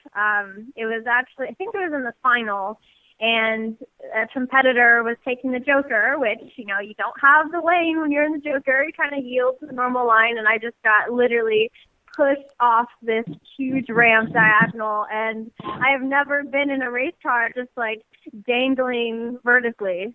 It was so weird, but they got me out, and somehow I think it took them like 30 minutes to pull the car out, and my team was incredible, the River Racing team. We literally duct taped me back in the car because the doors were falling off. I was stuck in gear, but we somehow got it rolling. A whole bunch of fans like helped us push the car back on track, and we made the restart of the race. It was amazing. Yeah, and that's awesome. Yeah, well, it was. I mean, I was watching on TV, and I was just like, "Holy crap!" You know, and I think I was watching I don't know, it was Supercar race, but it was such an incident that they cut from, they cut and spliced that into the Supercar show there on NBC. But I mean, just wild. But obviously, you start the year out like that, brings us here. We're in the home stretch. I mean, we got Barbados and Vegas left. I mean, how has the first year been for you? It's been kind of similar to Fort Lauderdale. I mean, you just had so many things happen, and I mean, just like Fort Lauderdale, that was my welcome to Rallycross, right? And I've had to accept that so much shit happens, and it's you don't really have control over a lot of things. And I think I've been taken out of at least half the races, and the other few races, just parts have been failing and breaking. But I mean, it's been a year of kind of overcoming adversity for sure, but it's definitely been kind of one of the most exciting racing years of my life, and I love the sport, and I'm just hoping our luck starts to turn around. Yeah. Well, I know, obviously Barbados coming up, and then Vegas. I mean, what are your plans for the next two races? I mean, what are the goals here? I mean, get on the podium at some point, right? Yeah, absolutely. Just winning heat races, being on the podium. For me, just developing every single time I get on track as a driver. I mean, this year really is coming out of a 2-year stint of me not racing anything. I think my last races were on the Mazda Road to Indy in 2012, and before then, my focus was open wheel racing. So, the past couple of years, I've just been looking for the right partners and, figuring out what direction I want to take my career in. So this year, it's been a lot of catch-up, a lot of learning just in this different discipline of racing. And if I could, start winning some heat races, we have a doubleheader coming up in Barbados and the final in Vegas. I mean, that would be great. And I'm feeling more and more confident, every time I get in the car. And, definitely next year, I think we're going to be in a great position for the championship. Yeah. Well, how has it been you? I mean, obviously, last year I think with Emma Gilmore, things were kind of, the doors were blown open for female drivers in Red Bull GRC, and not that doors were closed by any means. I think she was just the first one to kind of step in. I mean, you kind of following in her footsteps this year. I mean, how has it been? I mean, have you been, obviously I think the fans, you were definitely a fan favorite. I mean, how are the drivers? I mean, how, do you feel like you've been accepted? Yeah, I mean, I think the series in general is one of the most, open, welcoming racing series I've ever been a part of in my life. I mean, you look at the people that are at the top there, Ken Block, Scott Speed, Patrick Sindel, they're all just such great guys and great people. Travis Pastrana, they're just such nice people, and that really translates over to everybody that's in that environment. Very, very welcoming and eager to help. I'm learning a ton, and I'll always see kind of Bucky giving me a thumbs up when I'm coming on and off track, and it's been an awesome experience, and just really happy to be in this sport and moving up the ranks. Yeah. Well, kind of give us the background, because I'm not super familiar. I mean, I know you've done a lot of racing. You said Mazda Road to Indy, but I mean, leading up into Red Bull GRC lights, I mean, what was your background? Predominantly road racing and open wheel. What had you done prior to jumping in a lights car, and how has the transition been into that? Yeah, so most of my background is entirely open wheel Formula car racing. I did various different open wheel cars and SCCA racing, and then I did some pro races on the Mazda Road to Indy. I was selected to be part of Team USA in the European Formula Championship in 2013. But really, like I said, coming from an open wheel background, and then kind of not racing for 2 years, trying to put something together to go racing again. It's been a big year of catch up and just transitioning to now being in a sports car and now having so many different elements of dirt, of jumps. Bumping is a lot more accessible here. In fact, you don't get to a race without kind of causing carnage or bumping into people, which I like. I think it's so much fun. It kind of brings me back to my go-kart days of being right in the thick of it with everybody. So it's been a big transition just from what I know and that being open wheel racing. But for me, it's being back in a kart. Like a lot of my training right now is still asphalt related and getting in a go-kart. The way you have to drive these light cars is very similar to a go-kart. So I think, from that perspective, it's not completely new, but it's been a big transition for sure. Yeah. Well, and something I wanted to touch base on, I mean, something I've always been impressed about you, obviously, you've got these great opportunities with racing, and I know Amy and I had talked, before the show and stuff, and we were talking about your background, but I mean, to me, you're like a business maven as well, you know what I mean? The racing is only part of it, that's kind of what I want to go. I want to talk about this. I mean, you're young, you've started these companies, you've seen them grow, and I mean, how did you get into entrepreneurship and everything you're doing? Yeah, and I think it's a really important thing to touch on as well, because I cannot stress to young female racers coming up through the ranks how important your education is in getting to where you want to be. So many girls and so many boys too, quit their education to pursue, a professional racing career. But that's only half the battle. I mean, your backing and your knowledge just can, open doors to your career just so much more. It's incredible, and I really do think what you're doing is such a staple, and I advise a lot of my girlfriends, who are into the four-wheel side of racing, to look you up and see what you're doing and to kind of follow your footsteps. Because I'm right up there. I went to 5 years of university, and, if racing ever stops, I have my plan B. My education is my backup. So. Yeah, I mean, I think I've just used it. It is really important, and I think I was my passion for racing sort of forced me to become an entrepreneur. I mean, my parents are in the military, so they can afford to even send me karting, honestly. We got a kart, and my parents supported me through karting. They got me started. I convinced them to let me start racing, but, after that, it's holy crap, just to get on the Moz Road to Indy, you need $250,000 in the bank, and it's a very financially intensive sport, and that makes it tough. So I think I was forced to kind of become an entrepreneur young, because I had to figure out, all right, well, how do I build my brand? How do I, sell myself essentially? How do I, provide value for partners and create partnerships and get some sponsors on board? So I kind of had to start thinking that way very early on. And, it teaches you things about running the business, marketing, fundraising, reaching out to corporate companies, just a lot of things that are fundamental, and even creating your own startup, in San Francisco or anything like that. So I think from an early age, like I said, I just had to think very entrepreneurially.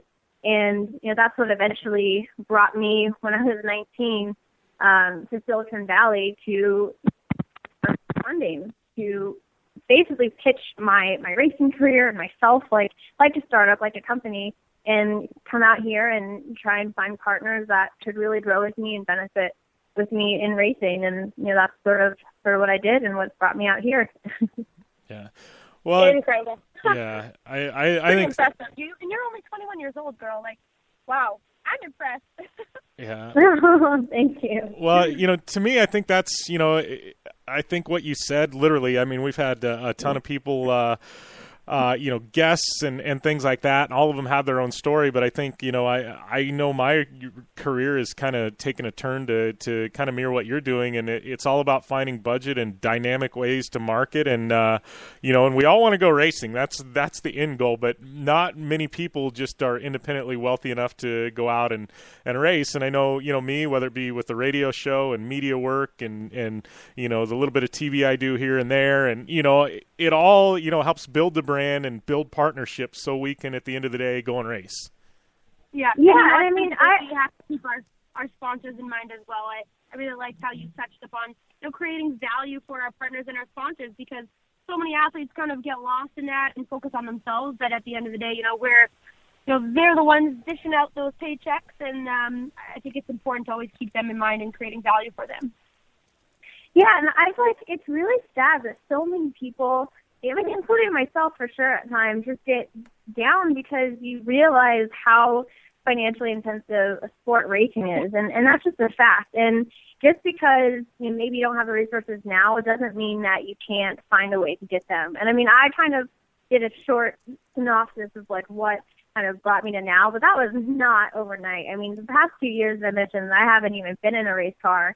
I maybe did like one racing event, but I haven't been racing. I've been for 2-3 years looking for budget, not racing, doing the business side of things, trying to figure stuff out. And, this year it all came together and I found incredible partners, but it is not overnight. It's years and years and years of stuff. And, even before I was on the Monster Road to Indy in 2012, I was jumping in and out of like the most random, shitty race cars ever, just taking anything I could get in. And honestly, even looking back, like I've driven some probably really dangerous cars just as I wanted to drive, and I would drive anything, and I was trying to do it on a budget. And I mean, you can make it work, but it definitely takes a ton of dedication. You better be passionate about it, and it's not going to happen overnight, but that definitely doesn't mean that it's not possible. Well, yeah. Well, I agree. I think a lot of people in this business and young racers coming up, I think that's the thing. They think they see Colette Davis racing GRC Lights car. They see me in trophy trucks and razors. They see Amy racing motocross and razors. But sometimes it takes 3, 4, 5 years to get to that point. I mean, to build a brand, to build marketing partners. I mean, I think everybody thinks we just send an email to some company and all of a sudden they write a 6-figure check to go racing. And, hey, Jim, I wish. Try being a girl, Jim. Most people think, because you're pretty and you have hair and curves that people throw sponsorships at you, but people don't realize that a lot of the times, we're booking our own flights and our own hotels, and, we're working 4 side jobs and bartending at nighttime, just to get those opportunities. And it's very much hustle.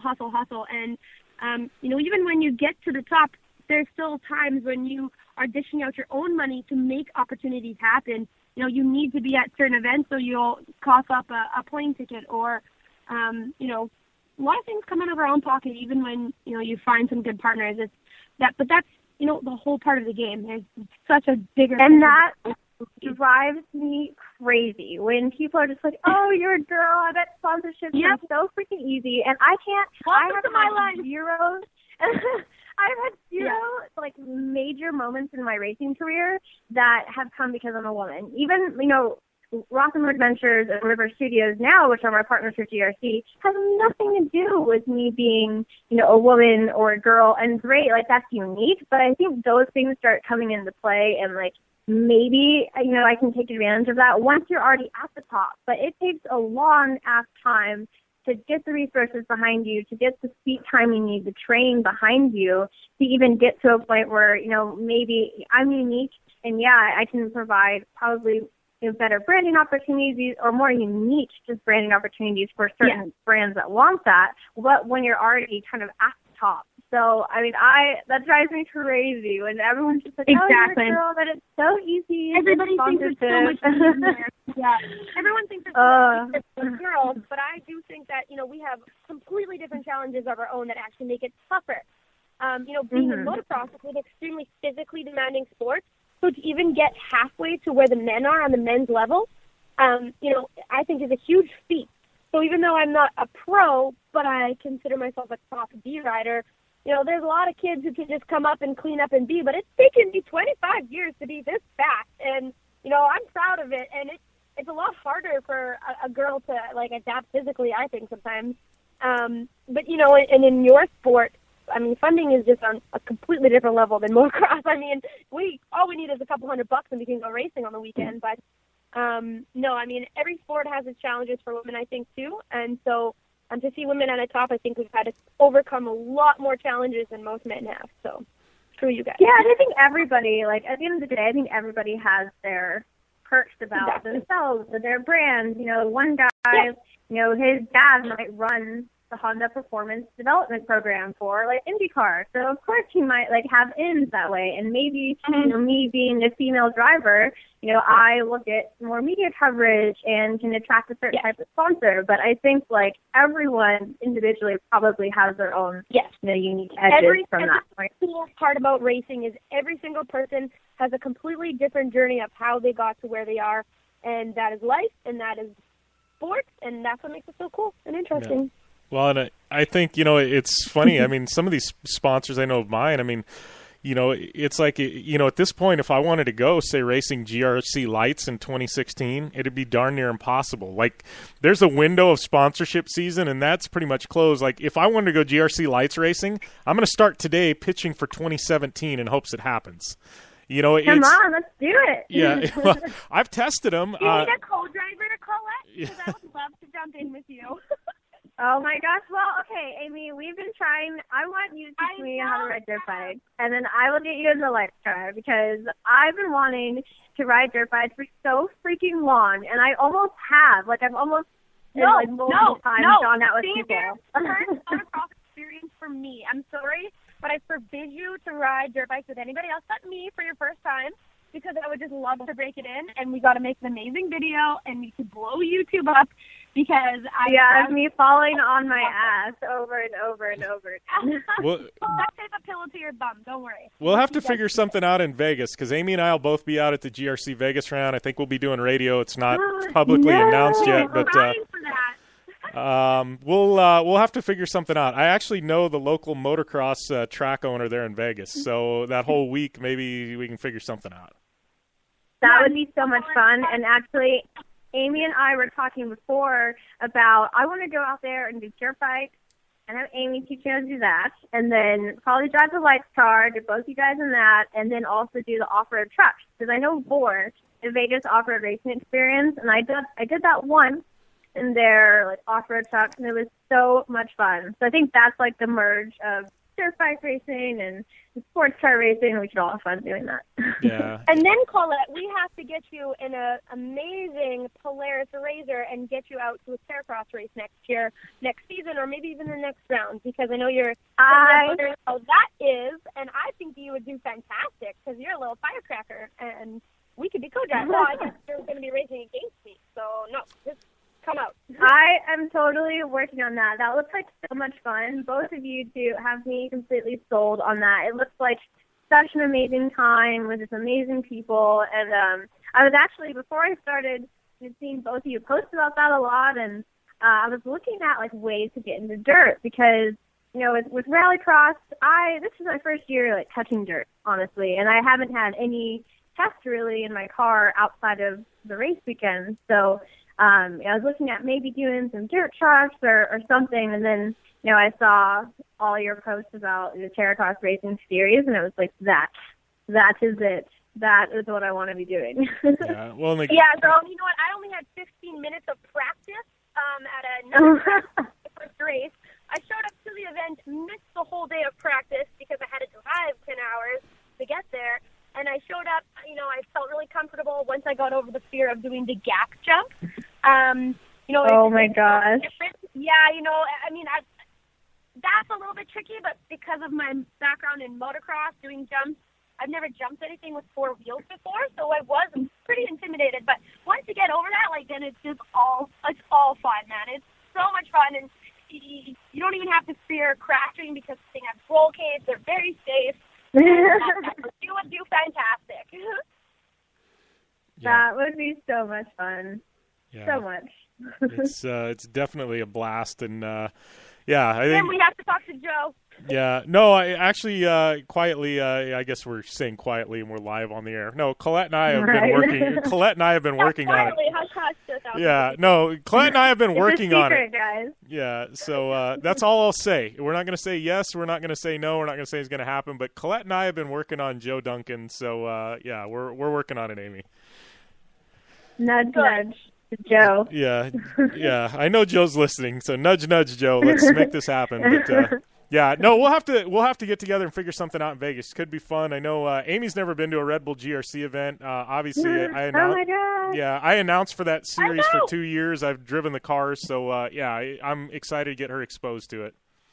So Vegas was actually my first ever GRC race in person last year, and that was the moment that I was like, this is it. Like, if there is a motorsport that, I really want to go all in for next year and beyond, this is it. You'll have so much fun, and Vegas is definitely one of the best races. I think if it's the same as last year, they had the final at night, there's fireworks, there's fire, it's intense racing, and it'll be so much fun. So that will be awesome. Yeah.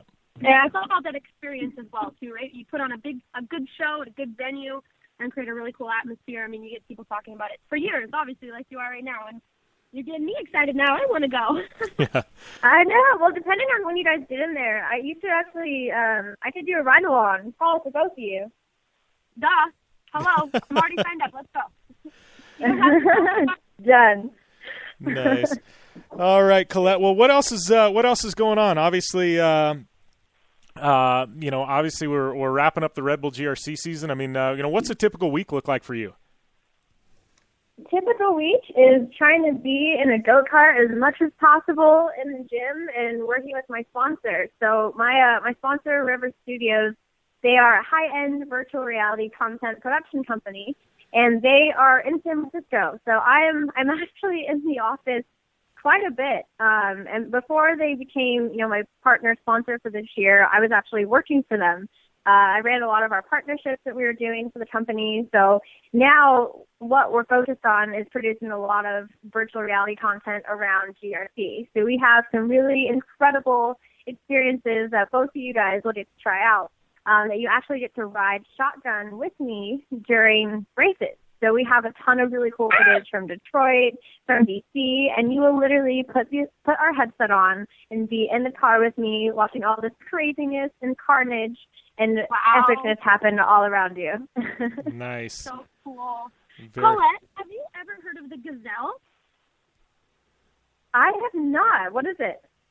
It is an all-female off-road race in the Moroccan deserts in Africa, and I just think that this would be something right up your alley. I have officially signed on to race with Steffi Bao, former world women's champion. She's inducted into the Women's Motorsports Hall of Fame, and we're going to be racing together. So I don't know. I think I should send you some info after this. You can do it by bike, car, razor, quad, whatever you would like. There's a whole. Oh my gosh, this sounds incredible. I know. Yes. I know. And I just think this is. I'm raising my hands really high right now. My hand is raised really high. Pitch me. Yes. Information after this, because I think you'd be a great female ambassador to bring on board, and just with everything that you do, behind the scenes, this is something that I think you'd excel at.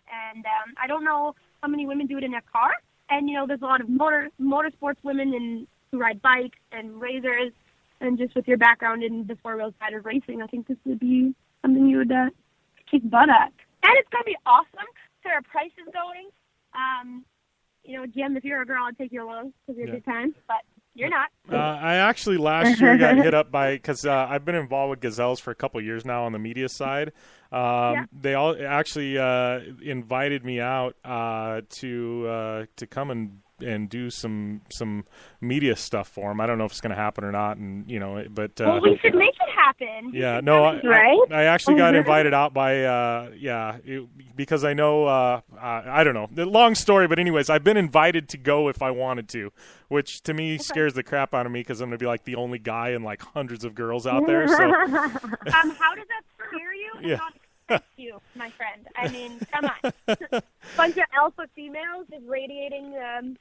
I guess it's not testosterone.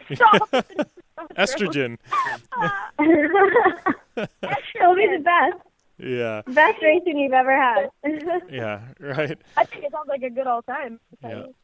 So awesome. Yeah, but, Colette, I'll shoot you some information after this. Might be something that you'd like to do. So. That would be incredible. And like I said, with River, basically what I'm doing all the time now, we're shooting different epic virtual reality content stuff, so we can also film there. And that would be an awesome, awesome VR experience. Yeah, and that's what Steffi and I were talking about last night is how, we can do something different with this race, and it'd be really cool to do some type of on-board, live feed, if it's possible, of, racing live. Yeah. In the desert live, and with the people that you're associated with this, maybe we could bring that idea to life. So let's talk after this. Cool. Done. Definitely do it. That would be epic. Making deals live on the radio. Yeah, for sure. Right? No better place to do it than in front of 100,000, couple 100,000 people. So. Right? Puts everybody on the spot. We need to get Joe on the line so I can talk to him. Nice. Well, Colette, I appreciate you taking the time to come on air, and we'll definitely talk soon, and we'll set something up for Vegas. I mean, we'll be out there. I've got some signings and appearances. I know my friends at Dirtfish want us to come out and do some live radio there at GRC. There's a chance I might possibly announce the event, so we'll figure something out. Awesome. That sounds great. I will see you two in Vegas. All right, sounds good. See you then, girl. Bye. Thanks, Colette. Bye. Bye. All right. I just love her. Yeah, she's awesome, man. She's definitely a ball of fire, and 21. And like I said, I mean, there was some good stuff in that interview. Just for people that kids, you get hit up all the time. I do. How do you get sponsors? Will you sponsor me? So and so won't respond to my email, and that's not how you get sponsors. I mean, it's not. But I do have to say, a lot of people hit me up about how I started. Because now it's a lot different. Now a lot of the people who are big up in companies and, motorsports managers and brand managers started off as like a parts guy or an ex-racer that I used to be friends with. So a lot of people kind of grew into – a lot of my sponsors are actually through my relationship. And that's the cool thing about racing for so many years is, a lot of these people just end up being your friends and you secure a long-term relationship. But it did not start that way, okay? I had – every single sponsor house, MX sponsor, like every single one of those Monster Army, those websites you could go on and create a little public profile, upload some photos and race results, and then you click 15% sponsorship off of Cyrus Shoes, 15% sponsorship off Alpine Stars. Like, oh my God, I was all over it. It's just about getting your name out there to the point where people say, Amy Hood, oh yeah, I've heard of her. I mean, it's going to take years to get to where, some of us are now, but you have to start. You have to put yourself out there. You have to learn how to create a resume, a racing resume. You have to learn how to, market yourself. At the end of the day, if people know who you are, you're going to be better than the guy who doesn't know who you are. So. Yeah. Like I've always said, I posted something the other day. It's a quote, and I can't even remember who gave it to me, but I swear it holds true. Knock on doors until you no longer have to introduce yourself. And when you walk up to the door and they just open it, know who you are and let you in, and you don't even have to knock, then you know you're in. But go to trade shows, shake hands, get business cards, introduce yourself, and don't ask them for anything. Just say, hey, I'm so-and-so, interested in your product, and open those doors, and make a resume. Yes. I cannot stand when people are like, oh, Amy, how do I get a sponsorship? I'm like, do you have a resume? They're like, well, a racing resume? I'm like, yeah. I've had a racing resume since I've been 11 years old. Yeah. I've kept it on my desktop, and every year I update it. Every year I add my race results. I, add new photos, and it's really cool because every year I will save the file, so I'll have 2010, 2011, 2016, Every year I update it, and I can go back and see the difference between my photos, my results, and I update my bio, where I want to go with my career, what I've accomplished, and it's really cool because you can also see your progression, and you learn a lot about yourself, and you learn, what you're capable of, and I just, that's step one. Make a profile. Make a freaking resume. Do it. Get on it. Yeah, and make it look somewhat nice. You have one result. If you raced one race, okay, like your resume, you can create yourself. You create a goal, right?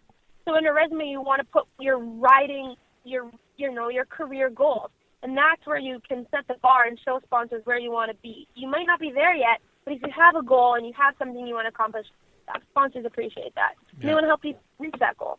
Yeah, and like you said, I've been building mine for I don't know, since early 2000s. I mean, we're to the point now where I've got a 30-page marketing deck. You know what I mean? And it's like I'll Dropbox you the file when you want to, look at what I've done or the people we reach. Now I have a profile. Yeah, now it used to be a resume, and now it grew into a profile. So it's, a 6-page kind of slideshow where I have my videos from YouTube and everything. Like, you are your own brand. You can market yourself any way you want. The bigger, the better. You want them to remember your name. So the rest is yours. Figure it out. That's for sure. All right, Amy. Well, wrapping up another show here, and man, I don't know.